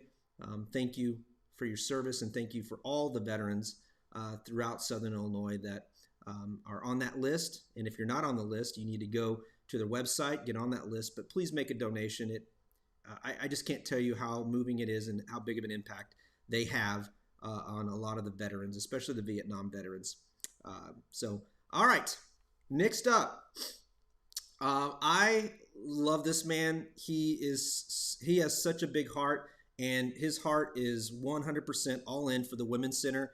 John Pfeiffer, we're going to bring him in out of the green room in just a second.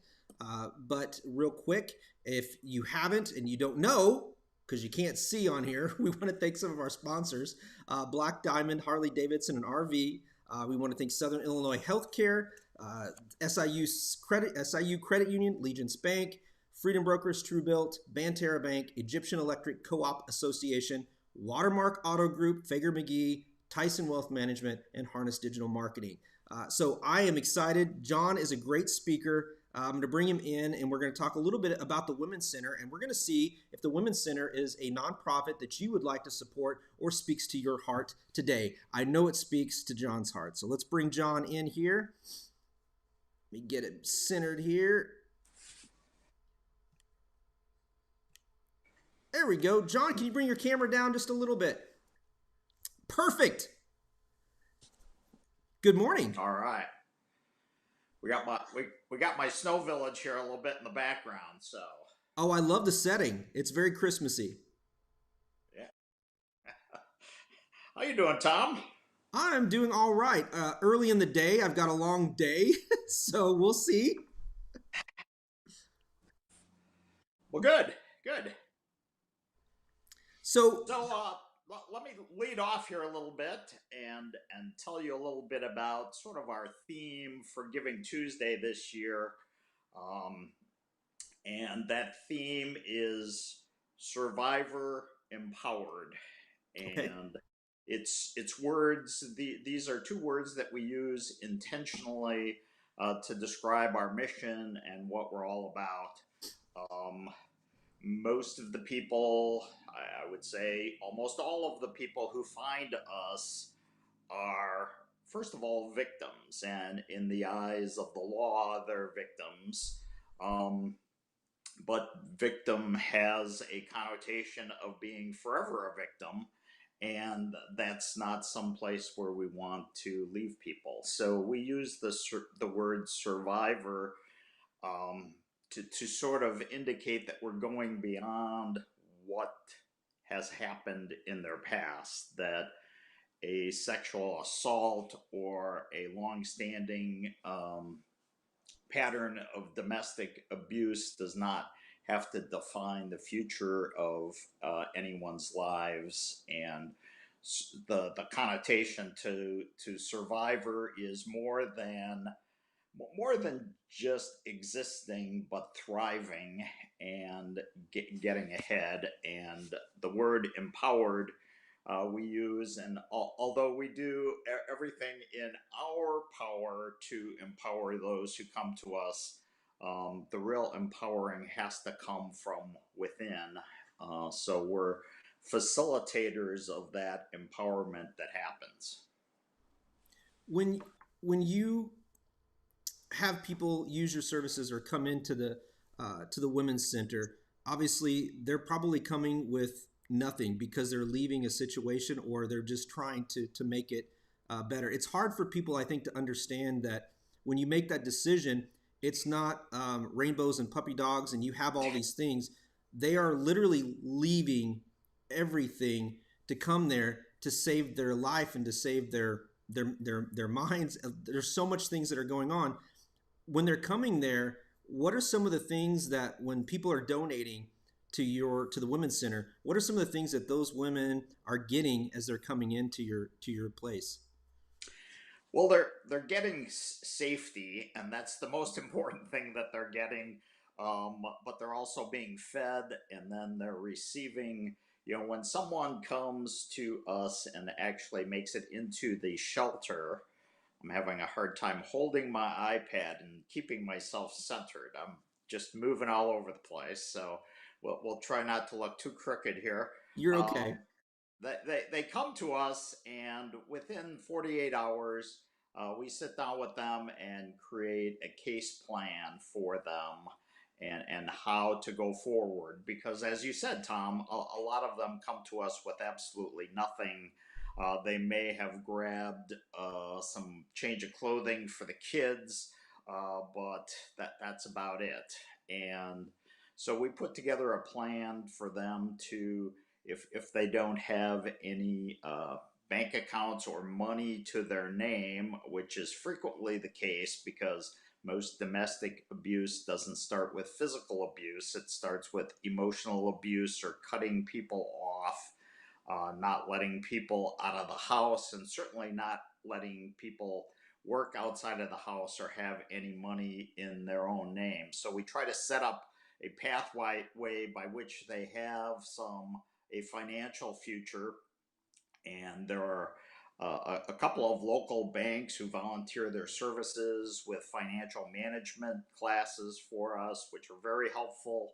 And we offer counseling for the people involved and for their children.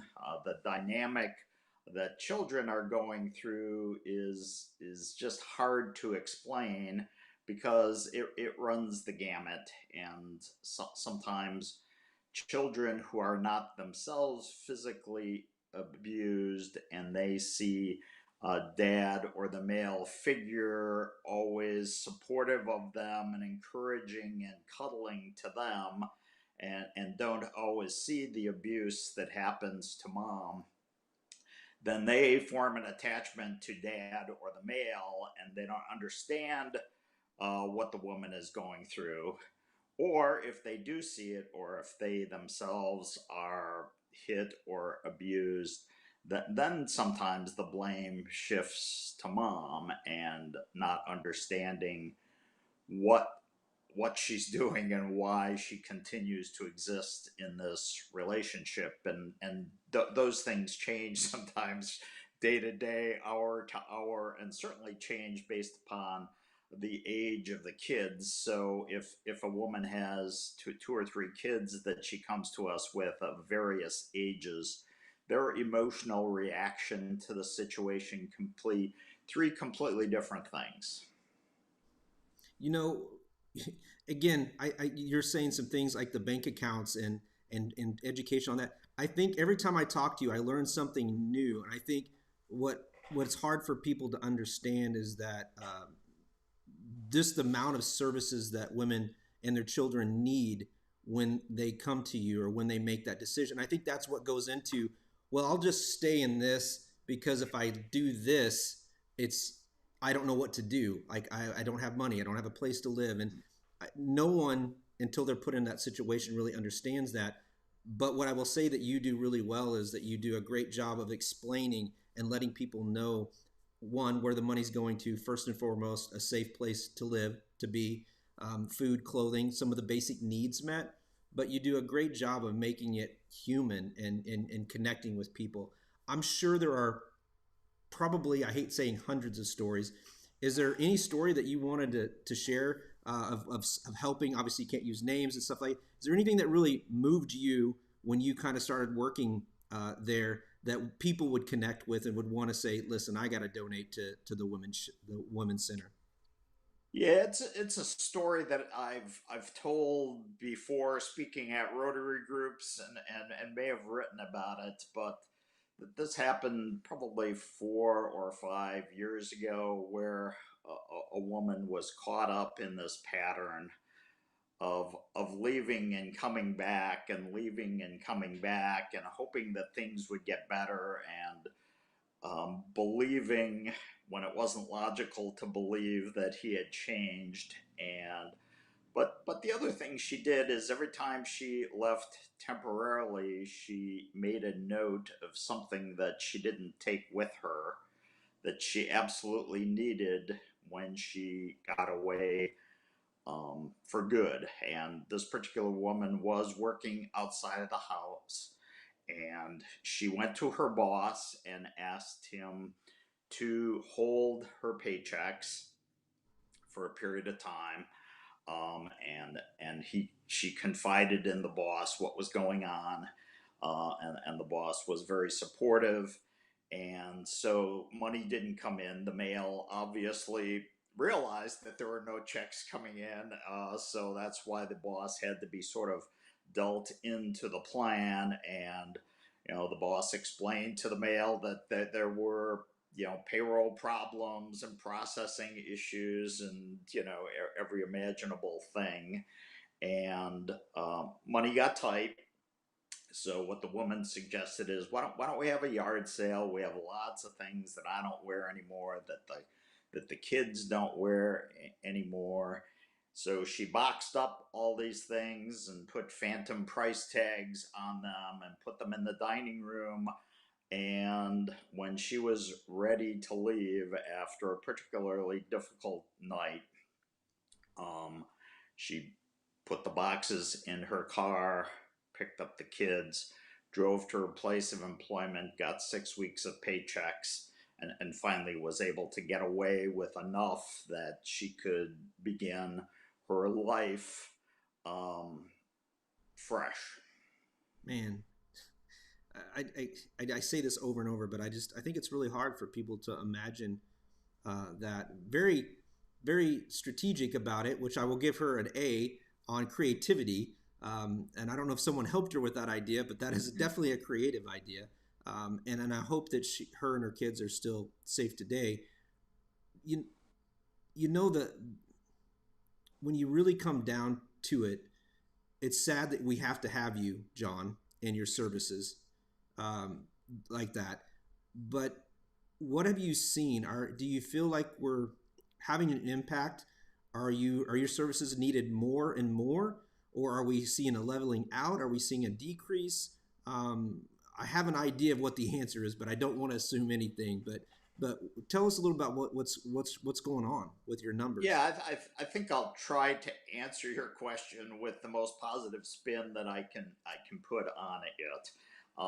And the simple answer is no. The demand for our services on either a rape crisis side or a domestic violence side are not decreasing, but awareness of the issues and awareness for those involved in those circumstances have changed. And I think now women come into it, and I use the word women, even though 7 to 8% of our clients are male, and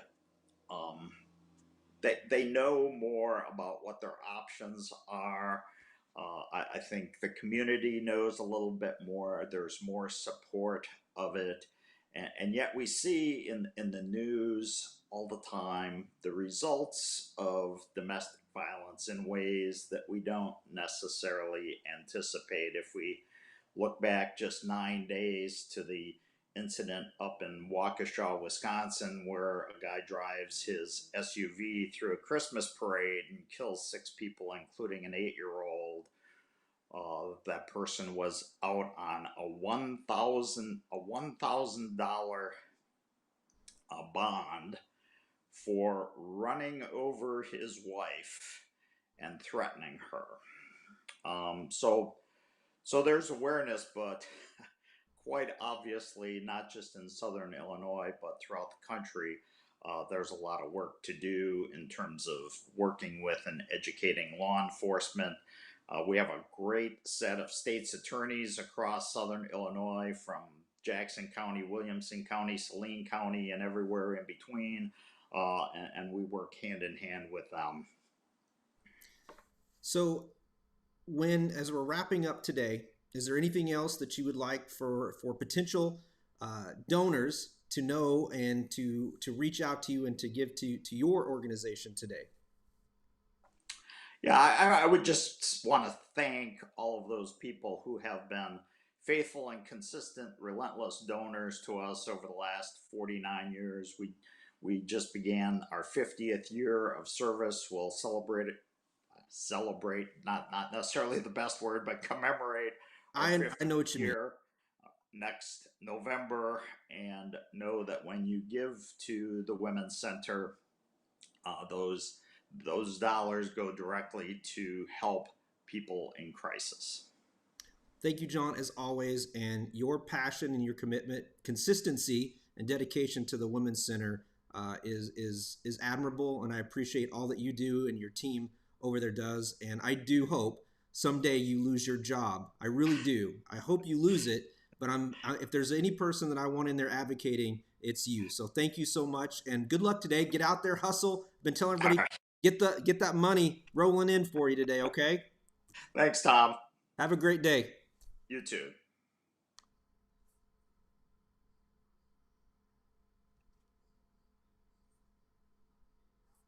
All right, we just had John Pfeiffer from the Women's Center up. Let me get back here real quick. Gonna update this real quick. Get all centered here. We'll get Raleigh off here for a second. And, oh, you know what? Looks like I went too far. Go here. Get back to the page.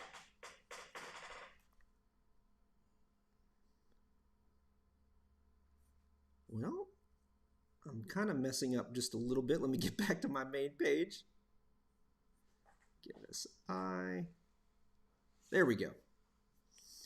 Got the page I needed. Move this down. All right, we're back.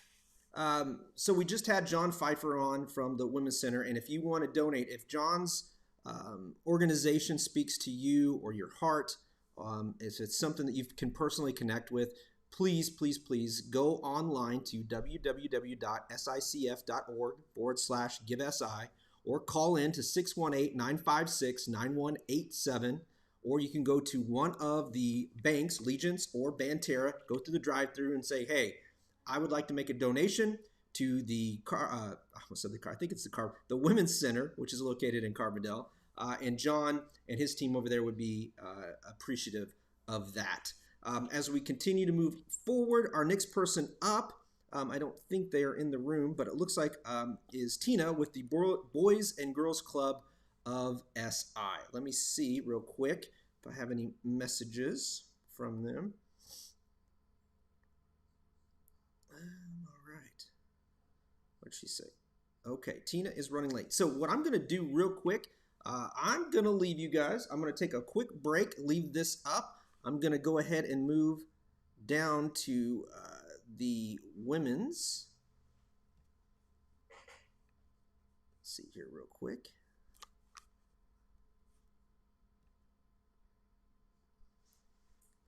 We'll move down to the Boys and Girls Club here.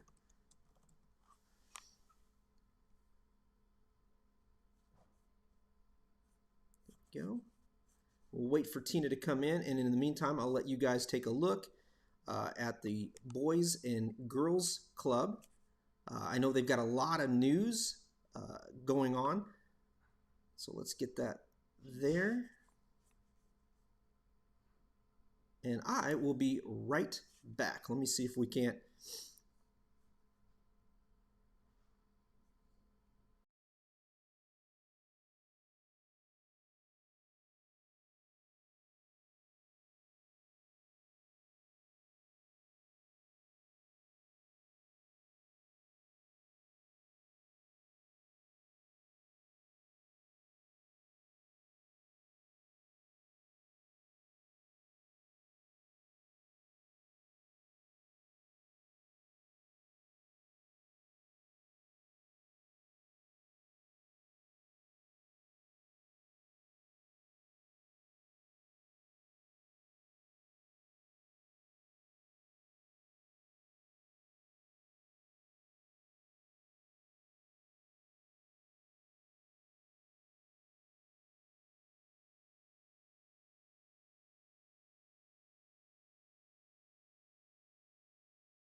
All right, back. I'm going to hold off on the Boys and Girls Club. She is running a little bit late, so we'll try to adjust this.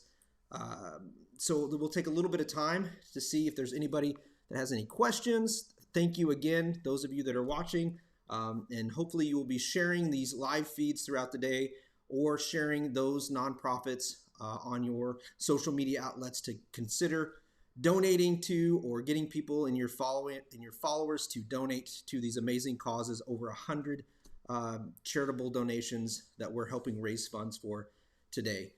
Let's see here. While we're waiting, I just want to recap a little bit of our amazing host, WSIL News. We are in their conference room, and they have been super nice and generous, though I haven't had to use any coffee or anything because I brought 3 containers myself. We have stuff available to us, and they are running commercials. They're running live interviews, feeds all day on Channel 3. So if you're not here on Facebook Live today, make sure that you head over to News 3 throughout the day. Also, this would not be possible with amazing donors, donations, sponsors, such as Black Diamond Harley Davidson and RV, Southern Illinois Healthcare, SIU Credit Union, Legence Bank, Freedom Brokers, Tru-Bilt, Banterra Bank, Egyptian Electrical Co-op Association, Watermark Auto Group, Fager-McGee, Tison Wealth Management, and Harness Digital Marketing. So yeah, you know, it's a great day to give. It's a Tuesday. It's kind of an off day, but you know, hey, why not take the time, dig deep. $1, $10, a $10 donation. I'm not quite sure what the population is throughout Southern Illinois. I'm going to say, Byron, do you happen to know our region, like your 17 counties, what the population might be?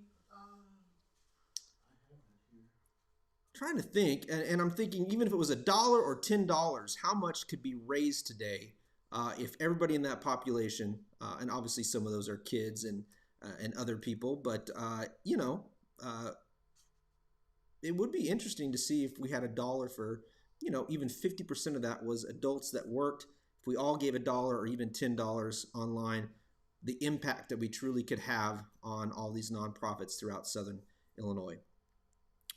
This morning, when we started out, we had raised about $80,000. Our goal is $200,000.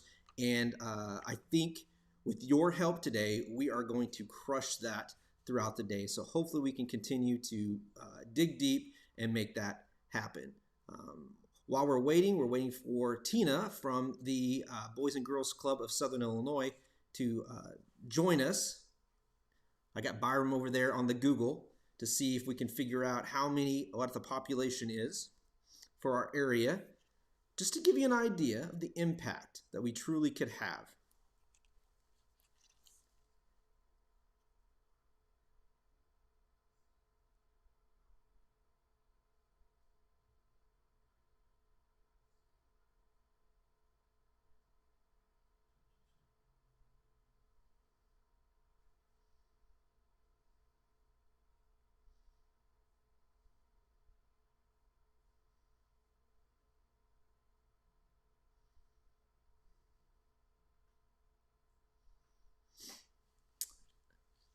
I wonder how everybody's doing today on this Giving Tuesday that we like to call Give SI in our region. It started last year, and this year we are hoping to go bigger and better and then continue each year after to raise as much money as we possibly can for all these nonprofits. So why Give SI? Why work with the Southern Illinois Community Foundation? Well, it's simple.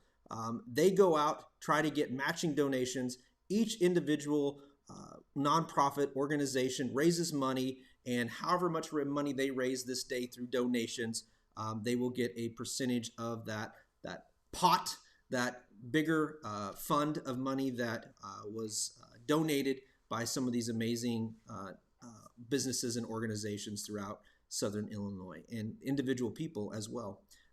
This morning, the biggest donation that we had was two $5,000 ones.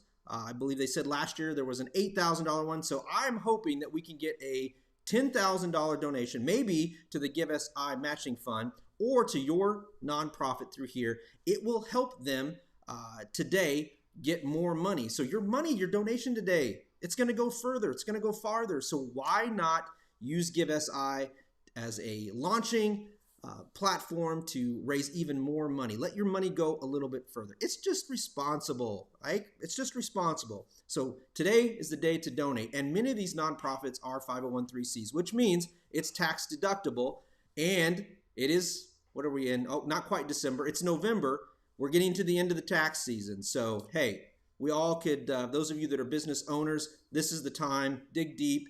I hope by the end of the day, one of these nonprofits has spoke to you, or you've learned a little bit more about them, or you've gone to sicf.org /Give SI and learned a little bit more about these nonprofits, and they speak to you and your heart, and that you will be willing to donate to each of them. We get a number? About 375,000. So 17 counties, about 375,000 people, and obviously some of those are kids, some of those are probably not all working, so we'll even go half of that. So 135, we'll say 135,000. If everybody donated $1, there's 135,000 right there. Just right there. If everybody donated 10, I'm not going to do the math, but I know it's more. 135, 10, is that 10,350? Something like that.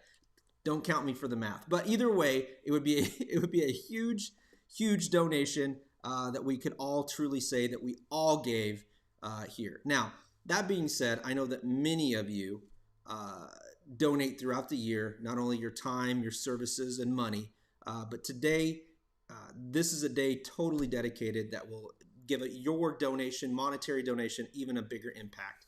So please, please, please consider donating to one of these nonprofits today.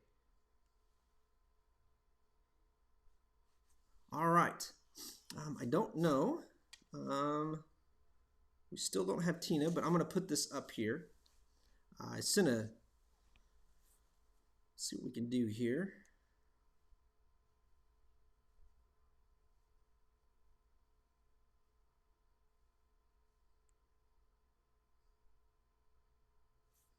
See what we got here.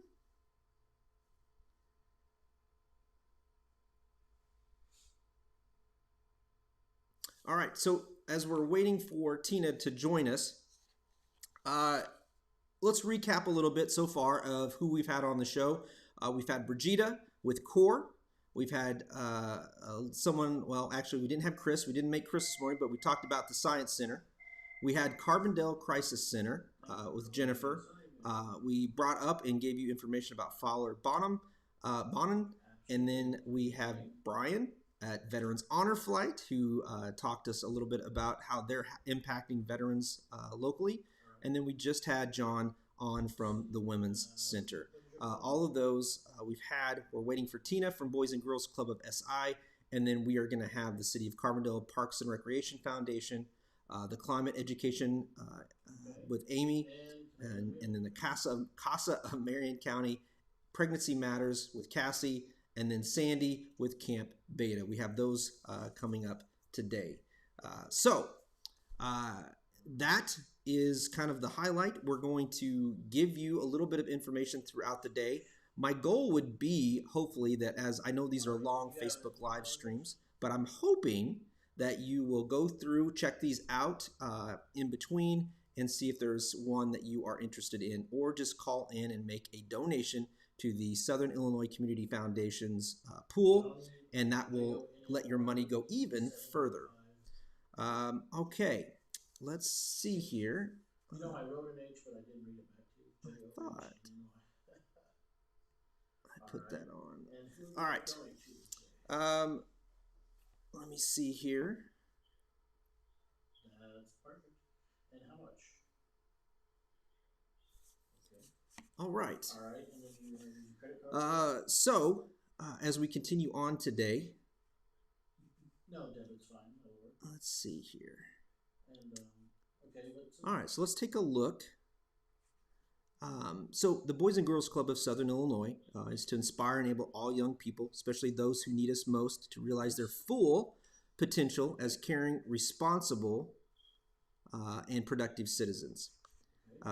Their grant request is to raise $8,000. They have $7,350,000 not funded that you can still donate to.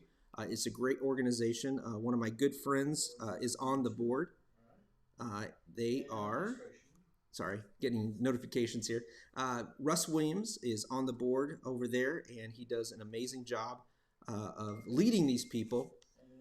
So, you know, if you are able to support the Boys and Girls Club, please do so. If you have questions, Tina is great. She is a great advocate for the Boys and Girls Club. And Russ, who I think is the president on one of the committees or the board, he can answer some questions as well.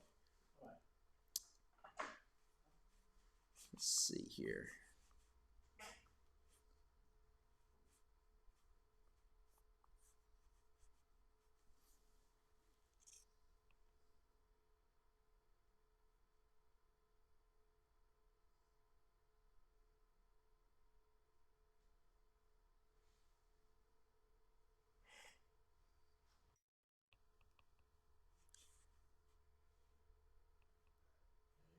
Tell me about you.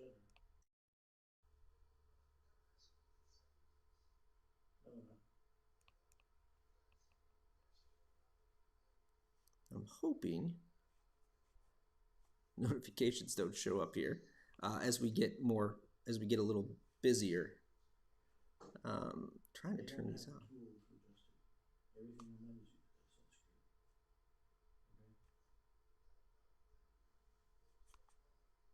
Okay.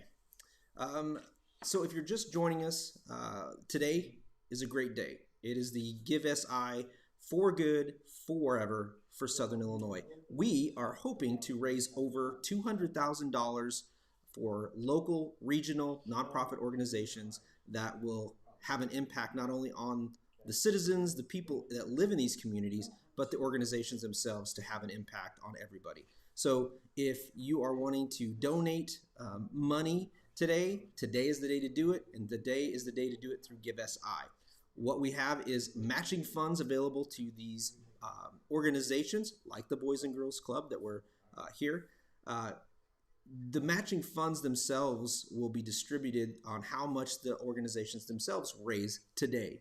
So what you want to do is not only support your favorite nonprofit, but if you want to help them have a bigger chance of receiving even more money, you can donate directly to the Give SI, the Southern Illinois Community Foundation, all-day fundraising. So I hope you will consider. It will be a very long day today. You will be seeing a lot of me and hopefully Michelle throughout the day, kind of highlighting some of these nonprofits and giving you the opportunity to learn about them, to see if they are a nonprofit that will connect with you and is one that you want to donate your money and maybe in the future your time or sit on a board. One of the things we haven't really talked about is that many of these boards are looking for people to be involved. These are working boards, by the way. It means you do have to work. You just don't attend meetings. But many of them need diversity. They need younger people. They need people that have energy and new ideas. And these are people that, these are organizations that need people that are willing to dedicate time and commit time to them. I am a 3 to 5 year kind of volunteer or a board person. I don't believe in staying on forever. That's me. I know some people do a great job of that. And I cringe when I hear that someone's been on for 20, 30 years because there's no way I could keep my creativeness, my energy. I like to have some new challenges and some new things, but I do always like to hope. I do hope that I leave the board better than when I first came on it. So as we're going through today, consider even reaching out to one of these and becoming a member of the board. I want to thank all those that are viewing, all those that are sharing today, this live feed. I will need your help later on. Please ask questions, send words of encouragement, or share what I would really like. Share some testimonials or share some experiences that you've had with some of these nonprofits.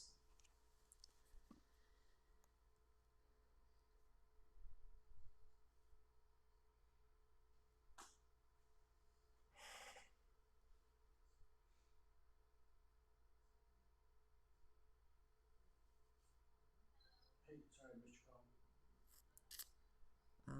Yes. Let's see here.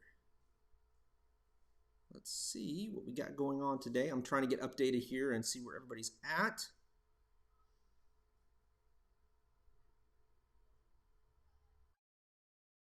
Oh, and there we go. All right.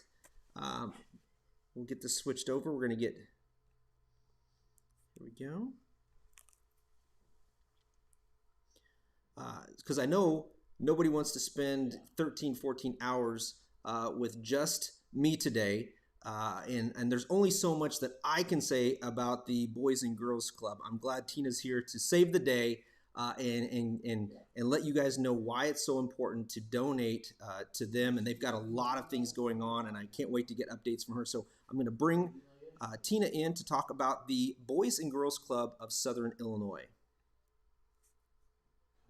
I'm going to get you centered here in just a second. Good morning. Good morning. See if you can, is there any way for your camera to move?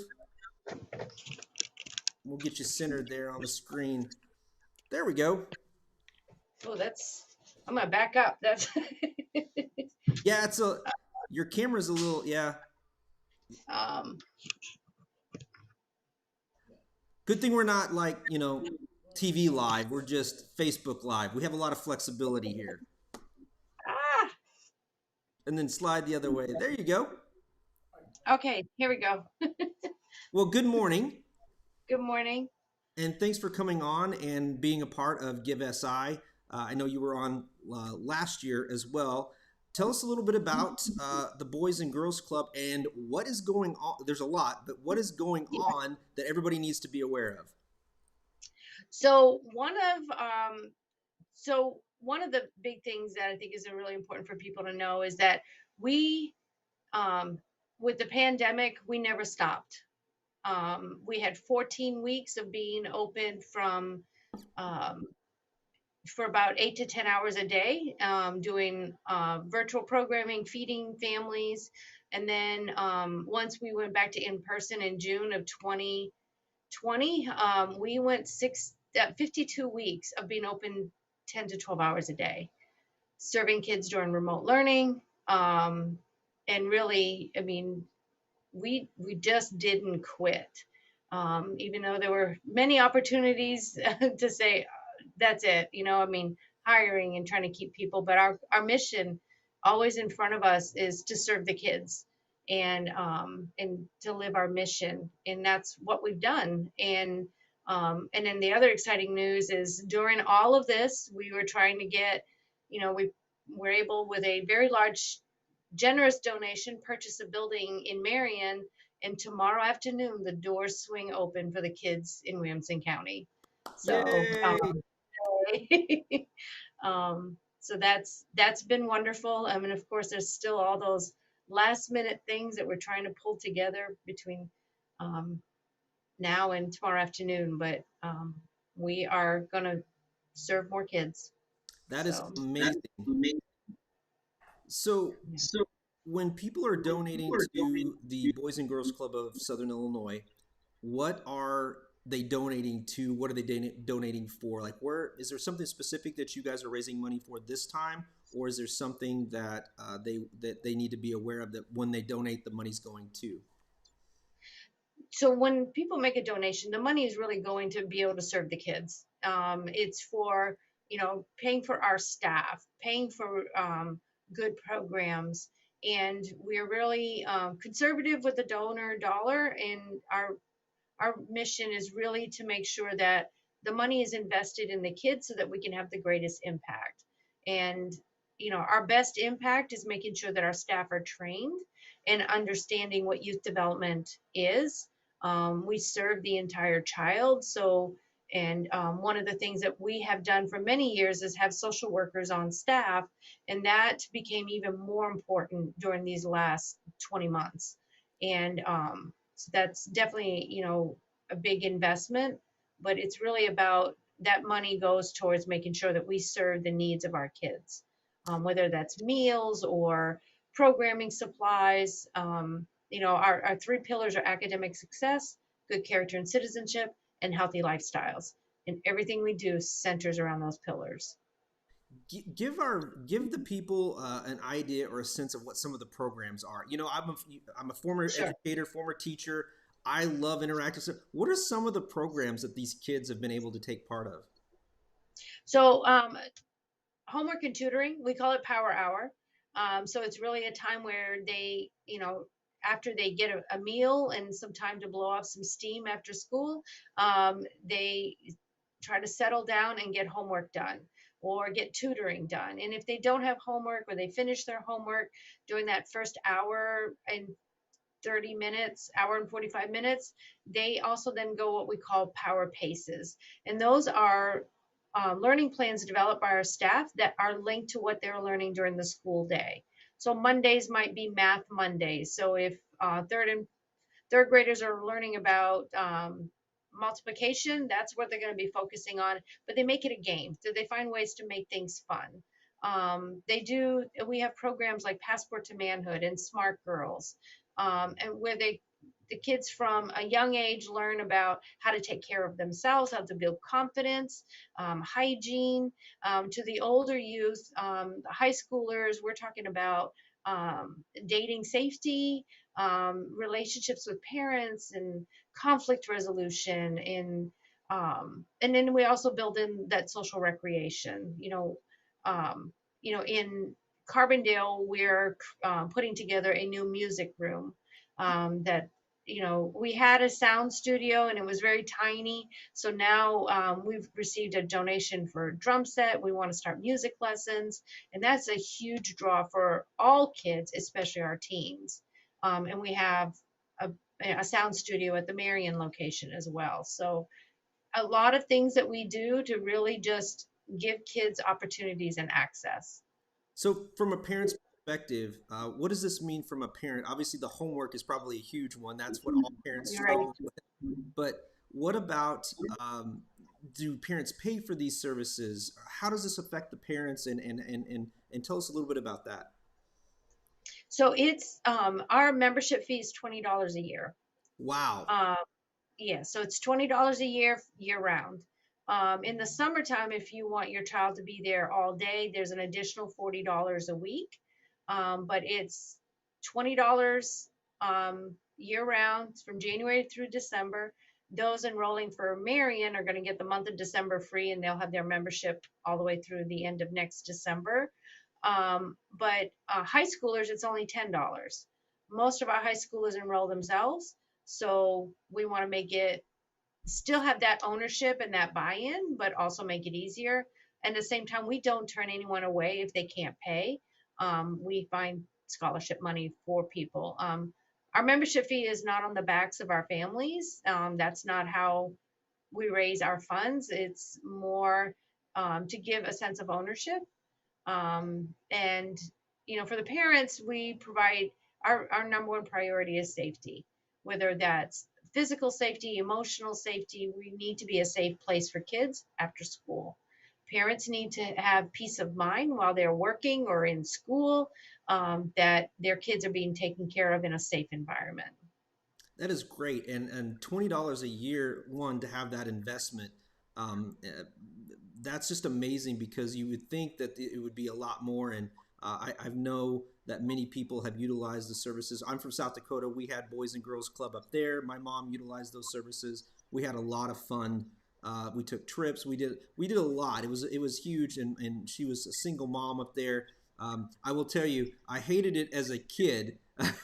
Sometimes I hated going, but when I got there, whether it was playing basketball, doing homework, or just meeting other kids, go figure. I was a quiet, shy kid back then. Didn't have a lot of friends, but the Boys and Girls Club, I always had a place to go to for that. And it was the words you said: safe, fun. I always felt safe when I went there to the one in South Dakota. But also, just one more thing about Williamson County and starting that building over there. You are opening the doors tomorrow. Yes. How many kids do you have any expectation of how many you're already going to serve? I know that as of last night, we had 20 enrolled, but the enrollment is kind of slow until the doors swing open, but we can serve up to 120 kids a day in the building. Wow. And I think our breakfast with Santa on the 11th, all of the activity will then draw. We've sent flyers home, and I think the holiday and the timing, but every time I've been there, someone's dropping off another membership application. So Amazing. it's picking up. Yeah. And who doesn't want two great things, Santa and breakfast? Like when you combine Right. when you combine those two, how can you miss, right? Right. Mm-hmm. Well, I know you, Russ. I was talking earlier. Is Russ the president, or he's just on the board? He is a member of our task force, and he is vice chair of our board. Vice chair of the board. That's right. I couldn't remember how you guys were structured, but I will tell you, he speaks so highly of you. We have many conversations about the Boys and Girls Club and all the events that you do and the fundraising that you do. And anybody that has been able to survive over the last year and a half through fundraising or anything should be commended. So I'm hoping that today will be a little bit easier for you and for all the nonprofits. But if you that are watching want to donate to the Boys and Girls Club of Southern Illinois and have a big impact on not only Jackson County but Williamson County, then you should donate to them today. There's 3 ways that you can do that. You can go to 618. You can call, you don't go to a phone number, but you can call 618-956-9187. You can also go to www.sifc.org/GiveSI, or you can go through one of the bank's drive-thrus at Legence or Banterra and make your donation. I will tell you and promise you that Tina will use those funds 100,000% to those kids, because that's where she goes first. but it will go to a great cause, and it will go to those kids and provide opportunities.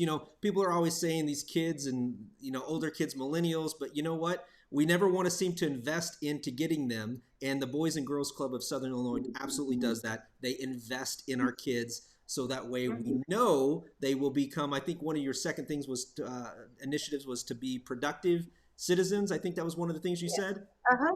Yeah. Yes. So yes. So please donate to them today. Help them. Your money goes much further today. So please reach out and do that. Tina, is there anything final that you would like to say to potential donors today? No amount is too small. It costs us $43.87 a year to support one club member. So that's, I'm sorry, I said that wrong. It's about $45 a month to support one club member. That's probably a month's worth of Starbucks, or depending how much you drink, Starbucks. But that's, no amount is too small to serve our kids, and help us do whatever it takes to build better futures. Well, thank you for coming on today. I've got Amy from the Climate Education up next, and she's been patient.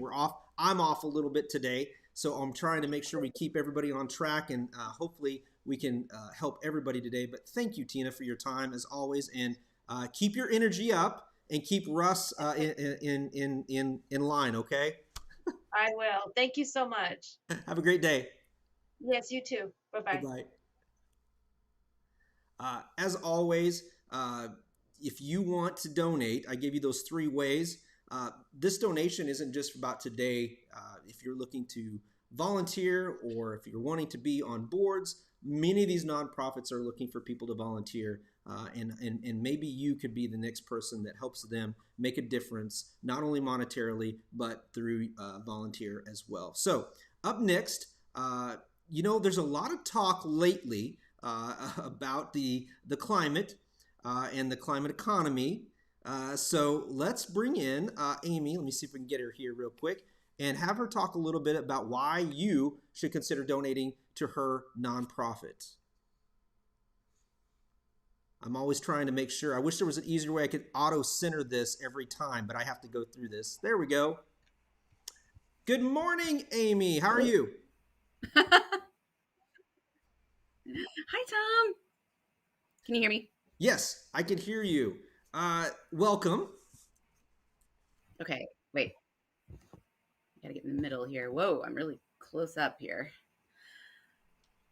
Yeah, that's great. I love the Boys and Girls Club, and I've worked with Tina, and we actually did a youth program with them for a little while back in 2019 and 2020 before the pandemic hit, and it was great. And I've always been looking forward to working on more stuff with them.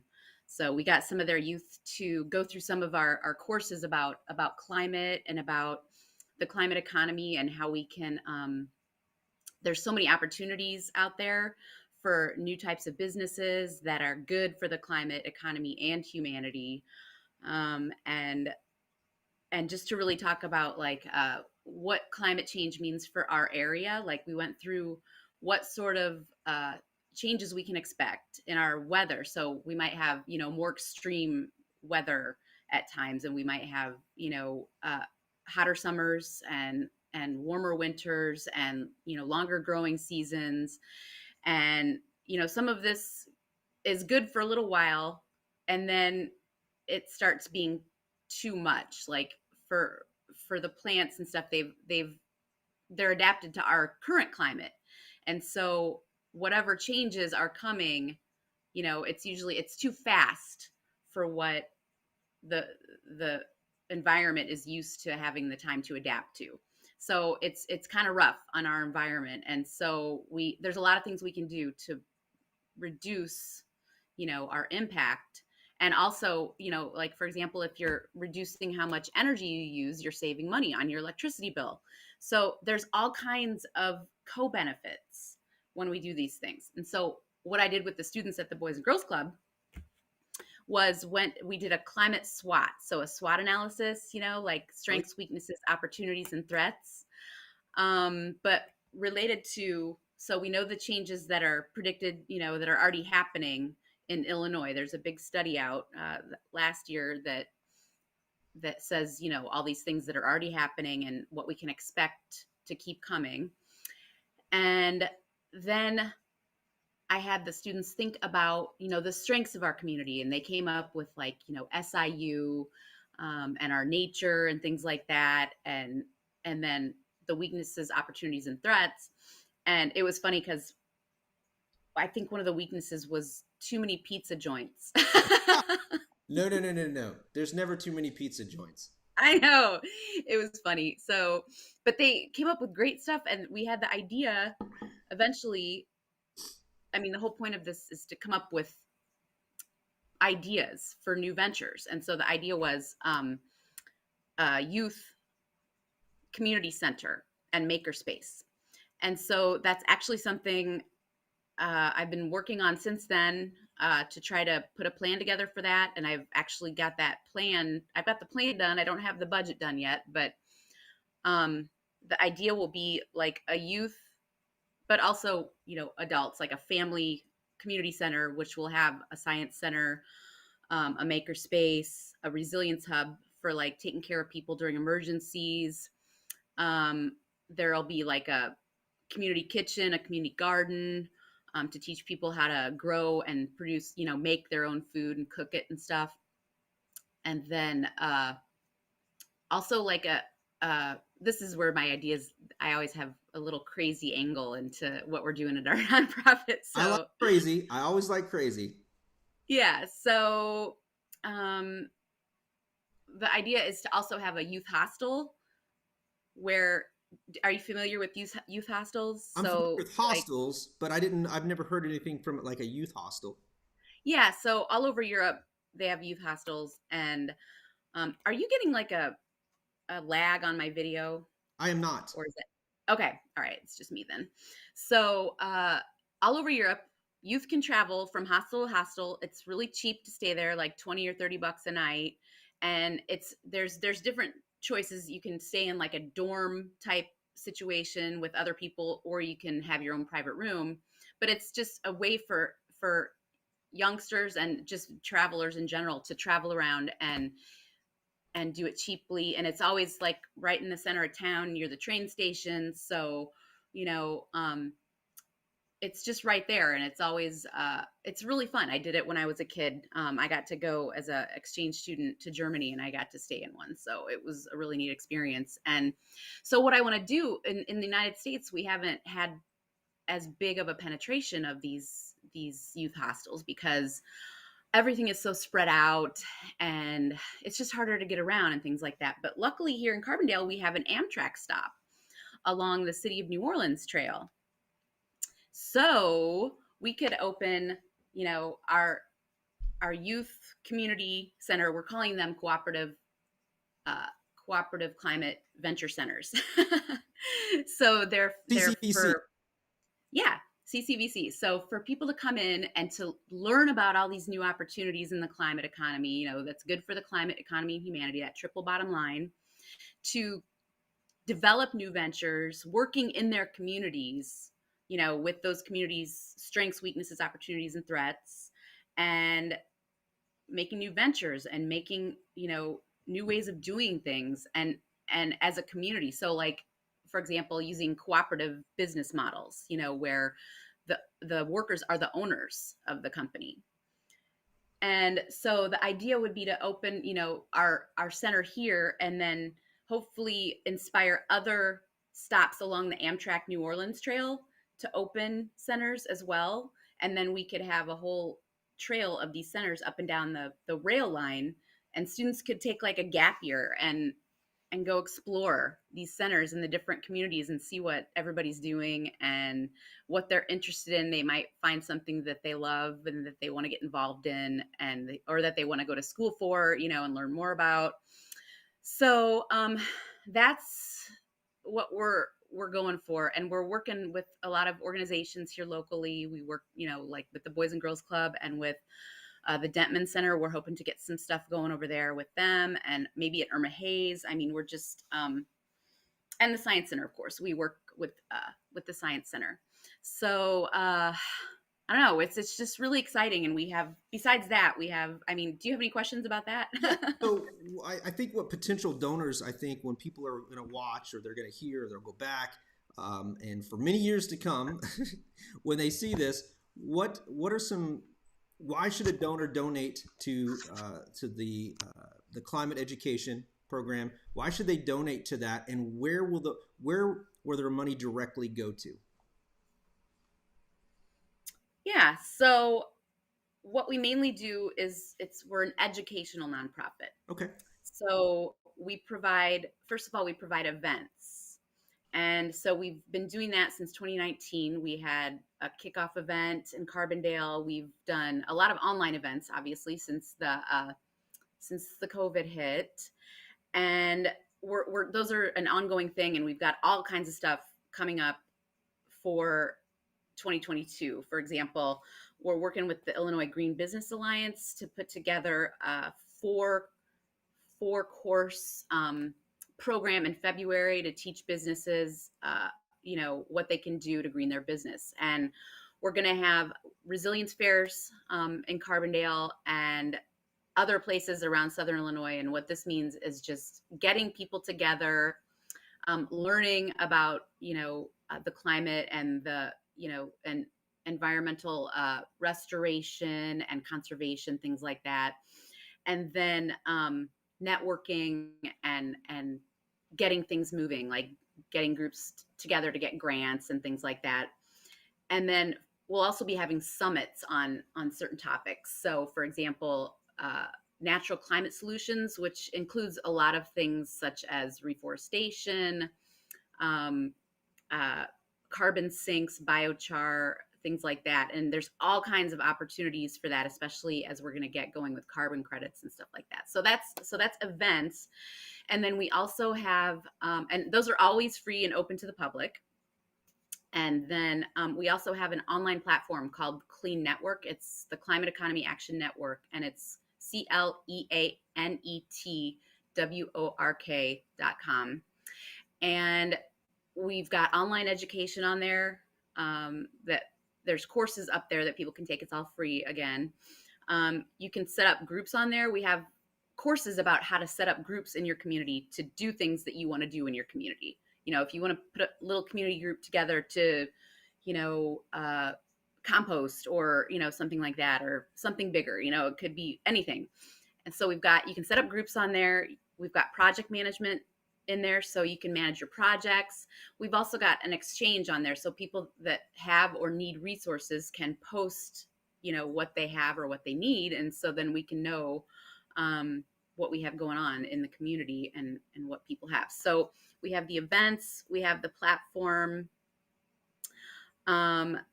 So the donations that come in is really for just facilitating all these activities. And so what my job is to do is I'm the catalyst for our region.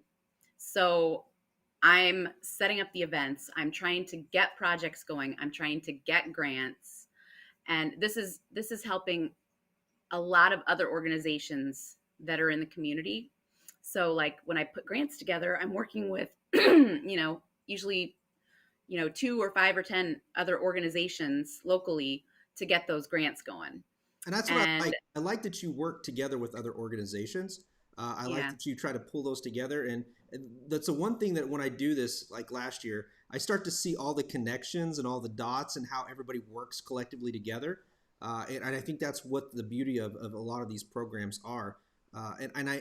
We've worked on a couple of projects, but I got to tell you, when you first came to me and I was like, climate and economy, it took me a little bit. So I think you're absolutely correct about the education component, but it makes perfect sense because how they go hand in hand. And I think that's the new, and I think you would agree with this, that's the new curriculum, the new education that needs to be taught moving forward to educate people on how those two things work together. And I think that will have, honestly, the biggest impact on globally is if we do those education and we combine both the climate and the economy part of it. Until then, I think it's going to be hard to get people to understand how those work together. And it starts with our youth. So not only do you have adult programming, I know that you're doing this stuff with the boys club, but I think it's great. And I know that a lot of the people want to move forward to a better future. We don't seem to talk as much, Amy, about leaving the place better for our younger generation. We usually talk about making sure that it's not as in debt. And I think that's inevitable that every generation is going to have debt. I would love to see that not happen, but we just don't really hear them talking about leaving, as a whole, leaving the world a better place than it was. Would you agree with that? Yeah, I'm not sure what has happened there. We definitely are. That's the whole point of why I started this nonprofit. I mean, I have 2 kids, and I really learned so much by being able to travel like overseas and experience different cultures and meet different people and see different things. And with climate change, it's just going to make that so much harder to do, and it's going to put so much more risk into the future. And so the whole point is, so that the future generations can do those things, because those are the things of life. It's the stuff of life to get out there and experience all the wonder and beauty that's out there. I know that sounds corny, but it's that's what it is. I mean, we don't need to be sitting, we all need to relax and, unwind and watch TV and whatever sometimes, but really, the stuff of life is just getting out there and getting involved and helping people and using your passions to help people. And it's there's so many things that can be done, and so much work we can do, and so many great directions we can go. It's whatever you're interested in, there's something that you can do to, to help people, or to do something like a new business. Everybody's got that little spark of creativity, I think, and so it's you can start at any level.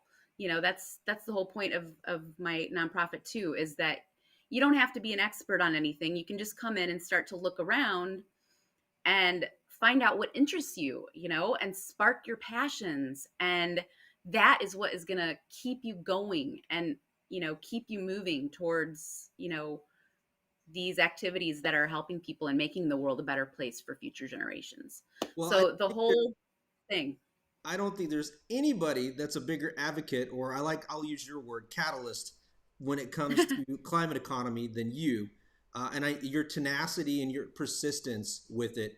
I know that sometimes, anytime you start something new, whether it's a business or a nonprofit or anything, it takes a while, and then you throw in Southern Illinois. If it's a crazy or new concept, it takes even longer. It takes tenacity, it takes patience, and it takes time. And I think that you will absolutely have a positive impact on that. We'll be talking about you, and this probably the first couple of interviews like last year and this year, 10, 15 years from now, and you're going to be like, finally, I feel like it's getting some traction. And I say 10 or 15, I apologize. Hopefully it's not that long, but you will absolutely do that. If you want to donate and have a long-term impact, not only on our local climate economy, but obviously a bigger impact globally, you should consider donating to Amy's nonprofit, The Climate Education. You can go to www.sicf.org/GiveSI. You can call 618-956-9187, or you can go to a local bank, Legence or Banterra, go through the drive-thru and say, hey, that Amy girl, the one that's trying to do the climate economy, trying to make the world a better place right here in Southern Illinois and then spreading it out, that's the one I want to donate to. That's the one. Then make sure you leave that donation, and she will take any donation, as all of our nonprofits have said. But Amy, thank you so much for coming on. And again, I really do appreciate your tenacity. Thanks, Tom. And I thank you so much for doing this great event and helping all the awesome nonprofits locally get a little help because we can all use it. So Every little bit helps. And when you are a part of a team on this end with Byram and Michelle, and we've got yeah, WL, and we've got all these other great partners making this happen, it really is. It's a team. It's no individual person. It's just like in the military. It takes the whole team and everybody. I wish everybody had that kind of team. So have a wonderful day, and thanks. You get too. out there, hustle, make some money today. Oh, I'll try. All right, bye-bye. Thanks. Awesome. All right. Hold on. I'm trying to see who we have up next. I just appreciate everybody taking the time to come in and share their nonprofit with everybody. All right. We've got, looks like, let me get in here. All right. Next up, we have Cassie with Pregnancy Matters. Man, another great person that is passionate, caring, and committed to her nonprofit. And I'm excited to have her come in, talk a little bit about Pregnancy Matters, and see if this organization is one that speaks to your heart and speaks to you, and is one that you want to be committed to dedicating money and donations today. So let's bring Cassie in here. All right, I have to auto center this, so give me just a second. I'm trying to be fancy this year, Cassie. I was wondering if I needed to move around. I think you're okay. I think you're good. Okay. Good morning. Morning. How are you today? I'm already tired. It's going to be a long day for you, huh? Yeah, Michelle and I discussed, and we're going to try to break up some of this into like 3 hours. So I'm going to stop here in a little bit, and we'll do a new feed and everything. But I just wanted to give you an opportunity to talk to donors, not only today, obviously when it's on social media, it's forever. Anybody can come back and connect with this. And it's just special today because the funds are being matched. So the more you raise today, the more you can get. So it's always a good opportunity. But so tell everybody a little bit about Pregnancy Matters, and we'll go from there. Okay. Well, Pregnancy Matters has been in Southern Illinois for 41 years already. And we have been providing compassionate and confidential care to families in need. We provide free and confidential pregnancy tests, we provide ultrasounds, and we provide assistance with baby items.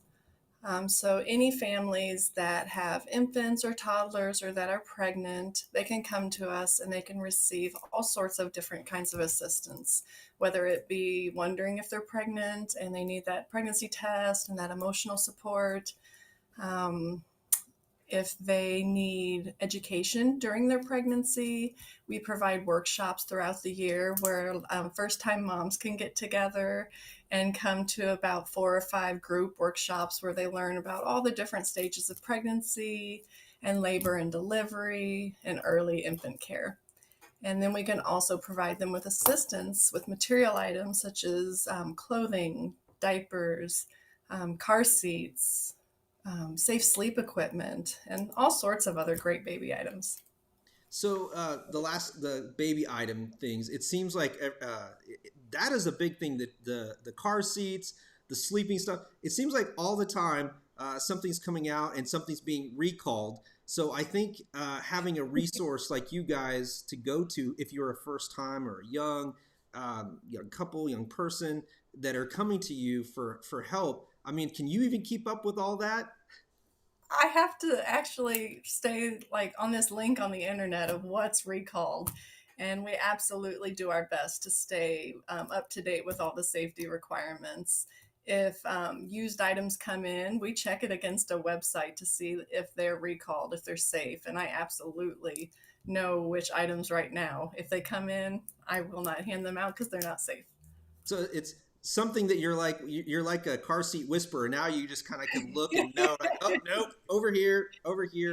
Actually, over the past few years, there have been myself and now Samantha, my Marion assistant director, we're both certified as car seat safety technicians. So when parents come in and they need help installing their car seats, we can officially help them with that and give them the education. We also go out in the community to community events and help with car seat installation and education. So you guys have an engineering degree, is what you're saying? Man, who knew it was such a long class? But yes, car seat installation can be very frustrating. I think it's kind of underused a lot because people think that it's just you seat belt, you throw it in, it's good to go. When there is a little bit more to it now, especially in some of the newer cars and how the seat belts are, and to make sure that things are secure. And they have made it a little bit easier with some of the. I remember with my daughter some of the clips that can go in and stuff, but you still have to set it up right and make sure that it's facing the right way and you have the right seat for the right pound of child. You have been educated, my friend. Well, it's been a while, but I will tell you, I read the books and what to expect, all the guidebooks, and I read all that, and I will tell you, it didn't nearly prepare me enough. So any classes that you provide are going to be amazing. So is there anything specific that you can tell donors or potential donors today and in the future where the money's going to go? Is there anything specific that you're putting money for today, or you kind of talk about the programs? Tell them a little bit about where the money's going to go for them if they donate. Yeah, so right now over the past year, we have been really working on improving our client programs. And we have invested in some subscriptions to monthly videos with parenting, pregnancy, all those safety educational programs, that when families come in, we make sure that we have the education to give them in a fun learning format for them. And so say someone comes in and they need a crib. We can provide them not only with that crib, but with an educational video that we can send to their phone through a link, and they can watch it when it's convenient for them. And that's how they earn that free crib or that free car seat, is by simply learning how to be safest. Because I know that all parents want their child to be safe. So we want to make sure that we're also creating, an environment to where they can learn how to use all these pieces of equipment properly. But, that's a program that cost us. And so that's one thing that we've been putting our money into, always looking for more resources to purchase more car seats, more cribs, the pack and plays, things like that. So definitely ramping up our client programs. We were able to hire a third person this year. Hey, congrats. I know, I'm so excited. Her name is Jasmine, and she's our client service manager now. So just keeping our funds up to make sure that we have, funds for her next year too. So it's been such a blessing to have a third person in the group, and she really has the time to dedicate to providing a more, intimate, more knowledgeable relationship with our clients and their needs. When as you move forward into 2022, wow. As we move into 2022, are there some things that you see that some services that Pregnancy Matters is going to offer new or different, or is there anything that you can see kind of in the future that will be available to people in our region? Well, this year, I know you said in the future, but this year we actually increased the amount of diapers that families can receive. That's amazing. Unfortunately, we do have to have limits. There are limits to everything, but I was really excited when I realized that we can offer more diapers. So I'm always keeping an eye out on how much need the community has and how we can meet that need. So, I'd always like to make sure that we can be able to provide more assistance as families are in more need. That's amazing. What are some of the things that people don't realize that you guys offer? I knew about the diapers, but I'm glad about that.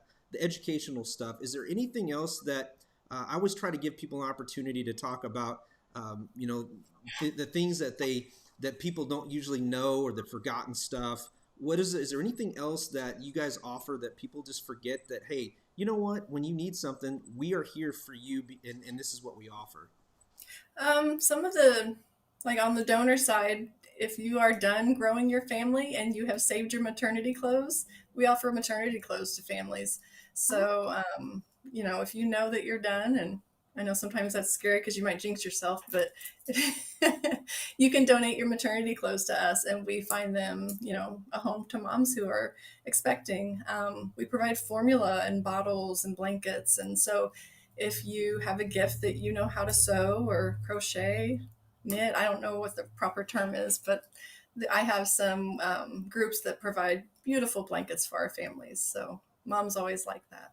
That's awesome. And obviously, there is a need in our area for your services. And I've been trying to ask some of the organizations, do you see an increase? Are you seeing that you're able to stabilize, or is there a need for your services greater than what you can provide right now? Well, thankfully, I believe we'll always be here because there's always pregnancies happening, and there's always someone who needs emotional support during a pregnancy. It doesn't always have to be that it's a crisis. It could be that it's just something new, and every first-time pregnancy has its own fears. And so even just being there for that emotional support for a young woman.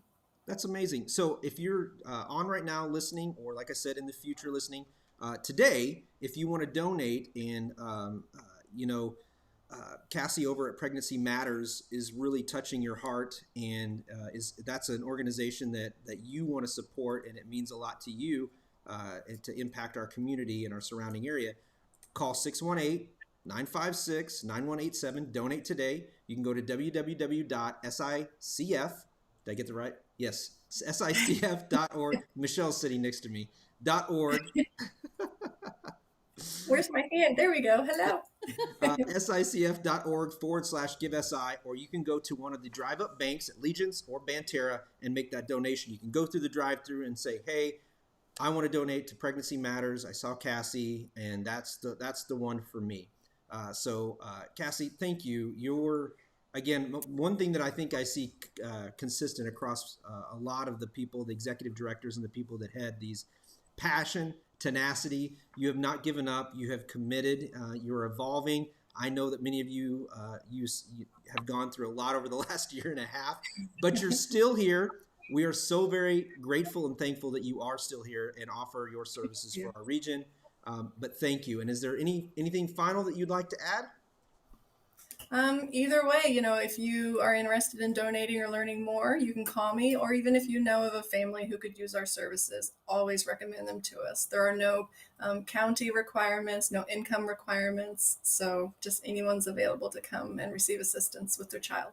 Well, that's easy. I mean, that made it pretty easy. And again, if you don't have an engineering degree and you want them to help teach you how to put a car seat in, they have that available too. So thank you for joining us today, and good luck. Get out there, hustle, make some money, raise some money today, okay? Thank you. Have a good day. Bye-bye. Bye.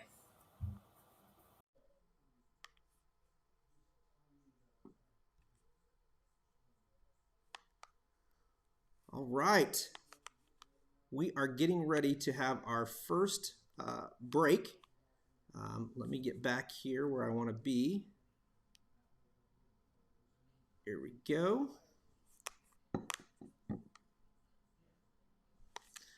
So this morning so far, we've heard from Brigida at CORE. We've talked about the Science Center. Chris wasn't available for us today. We had Jennifer from the Carbondale Crisis Center. We talked about Fowler Bonin. We had Brian from the Veterans Honor Flight, John with the Women's Center, Tina with the Boys and Girls Club of Southern Illinois. We had Amy with the Climate Education, and then we just heard from and spoke with Cassie at Pregnancy Matters.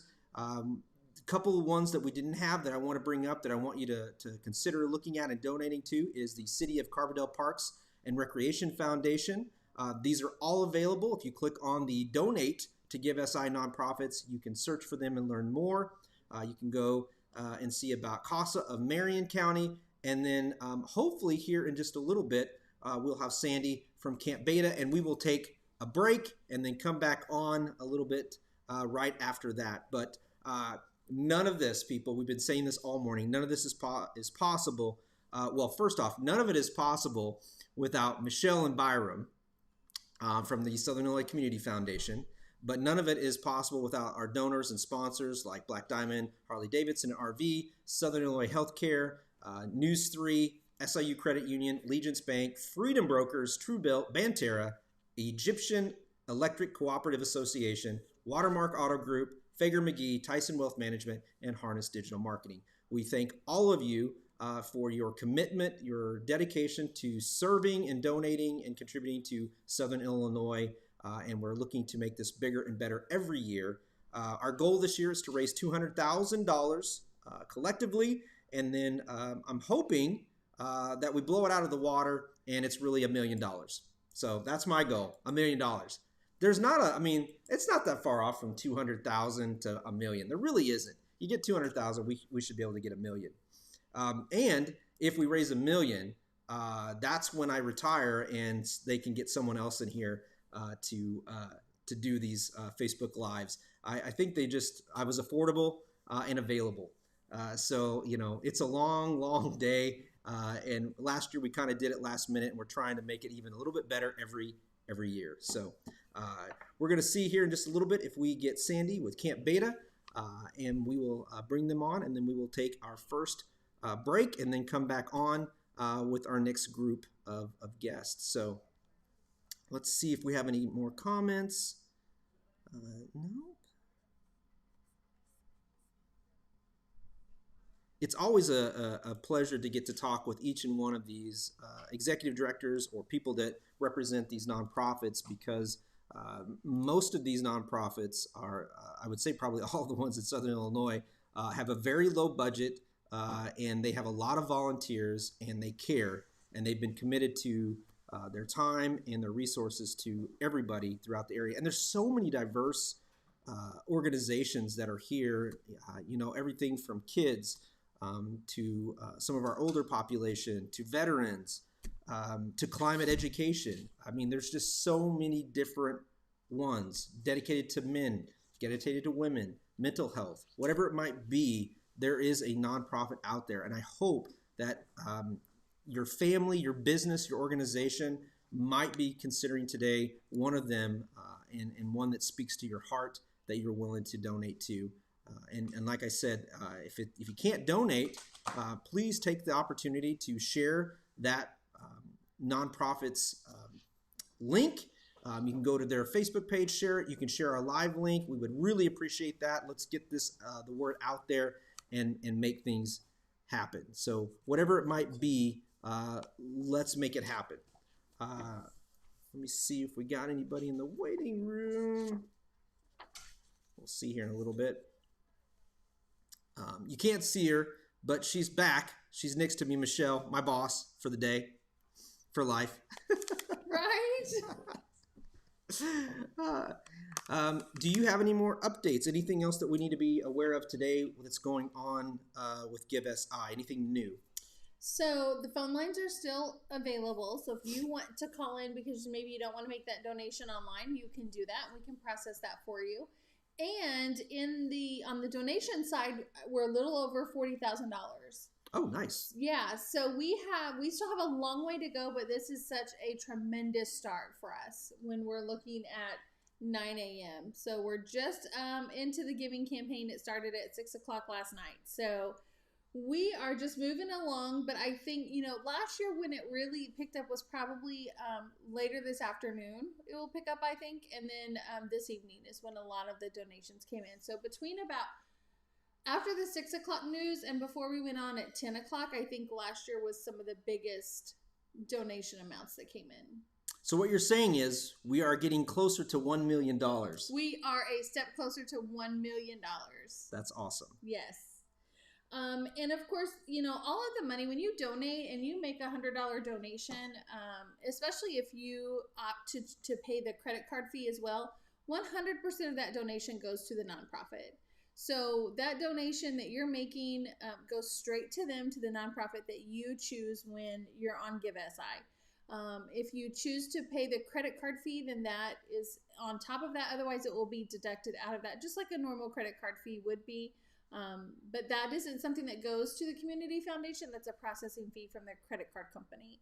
So with that being said, every dollar that you donate is going straight to the nonprofit of your choosing. So the one that, like you said, touches your heart or makes the impact that you want to make in Southern Illinois is the one that you should donate to. And when I say one, I mean 17. So, and I think that's really the key. I think sometimes it's Southern Illinois is a very giving area, and I think it's just overwhelming at times. I think it's really about learning, going in, seeing some of these doing a walkthrough or hearing a testimonial. I think it's really trying to find that business or that organization that you connect with that you're like, hey, I think this is the one. I think we sometimes feel like we have to give to everybody. I know I do sometimes. We have to give to everybody. And I think it starts with being consistently donating to one that's a good cause for you, whether it is, any of the ones that we talked about. For me, it's always veteran stuff for me, which and when you send me people for that, I'm a sucker. But for you, it's the older population, things that benefit the older population and education and resources and materials. And I think when you do that, it helps us have a connection. And one, we don't forget, as opposed to kind of just dropping in, here's some money here, here's some money there. So I think it's good. And I'm hoping that some of the people that donate are also willing to dedicate maybe some time once a year. I was going to say, we talk about donating to local nonprofits. I'm bringing you in. We have to remember that includes your time, talent, and treasure. So yes, we're asking for monetary donations today for Give SI. But if that's not something that you're ready to do, then you have the option of donating your time as well. Nonprofits are in constant need of volunteers. And when I say volunteers, I don't necessarily mean someone who's going to sit and answer the phone. It might be that they have a newsletter that goes out once a quarter that they just need someone to fold and get prepped for mailing. So those are the things that you can do that include your time, talent, and treasure. But if you're not in a position or you just aren't ready to make that monetary donation, that's what Giving Tuesday is about. But there are lots of other ways to give, and we can't forget about those. Absolutely. And it doesn't have to be, I think people feel like it has to be something that's weekly or daily or something. And quarterly is great. I'm pretty confident that if you say, hey, I want to volunteer and I want to volunteer one time a year, or I want to volunteer once every quarter, they will have something for you to do that. Now, on that same note, executive directors and boards, don't burn your volunteers out either. Make sure that they are comfortable with what they have, because it is volunteerism, and you want to make sure that they enjoy what they do. Absolutely. And if they support that organization, then that organization should support what they're doing for them. But sometimes it is just as easy as being able to tell your friends about an organization that you know, like, and trust, right? Because that's who we donate to. That's who we buy from. That's who we donate to. That's who we give to, the people we know, like, and trust. So I would encourage you to be a knowledgeable donor. Oh, absolutely. Make sure that you know all about the organization that you're donating to, and make sure that you can tell your friends about it. And sometimes that's just asking someone what they know about an organization. But sometimes it is due diligence, where you have to go and check them out and make sure, that everything is legit for that organization. And so just be a knowledgeable donor, because that's the most that you can do for that organization, is to represent a donor population for them. And there's a lot of resources that they can go online to check on nonprofits as well. I know that you've given me those when I've checked out some as well, making sure they're a registered nonprofit. From a business standpoint, it's always good. It's also a tax deduction. I know that's why not a lot of people do that, but it is a tax deduction. And it is towards the end of the year. So if you're wanting to make that last minute donation to account for your taxes this year, now's the time to do it. And what better way to write off some of your taxes with a $1 million donation? $1 million. And listen, we have some spots on the newscast tonight that I don't believe are filled for sponsors. So if someone really wants to make an impact in their community and you want everyone's dollar to go a bit further, then consider being a sponsor, and we can bring you in this evening to talk about why you chose to sponsor a Give SI, program, a nonprofit that participates. And then, of course, all of the nonprofits, most of them actually participate in the nonprofit network where we meet once a month. And so we encourage people, if you're involved in a nonprofit, to join us for that as well. Awesome. Well, I think we're going to take our first break. We're going to break these up into hopefully 3-hour segments and then restart and give everybody a chance to see and view and get out there. So as we wrap up, again, I want to make sure everybody, let me go back so we have all the numbers and everything here. As we go back, make sure that call in 618-956-9187. You can go to www.sicf.org/giveSI, or you can go to Banterra or Legence Bank, go through the drive-through and make a donation for any of the one of the nonprofits we've already talked about or the ones on the list there. So as we wrap up, thank you to our sponsors, Harley Davidson, Black Diamond Harley Davidson, an RV, SIH, News 3, SIU Credit Union, Legence Bank, Freedom Brokers, Tru-Bilt, Banterra Bank, Egyptian Electrical Cooperative Association, Watermark Auto Group, Fager-McGee, Tison Wealth Management, and Harness Digital Marketing. We will be back up and streaming. Uno momento, por favor.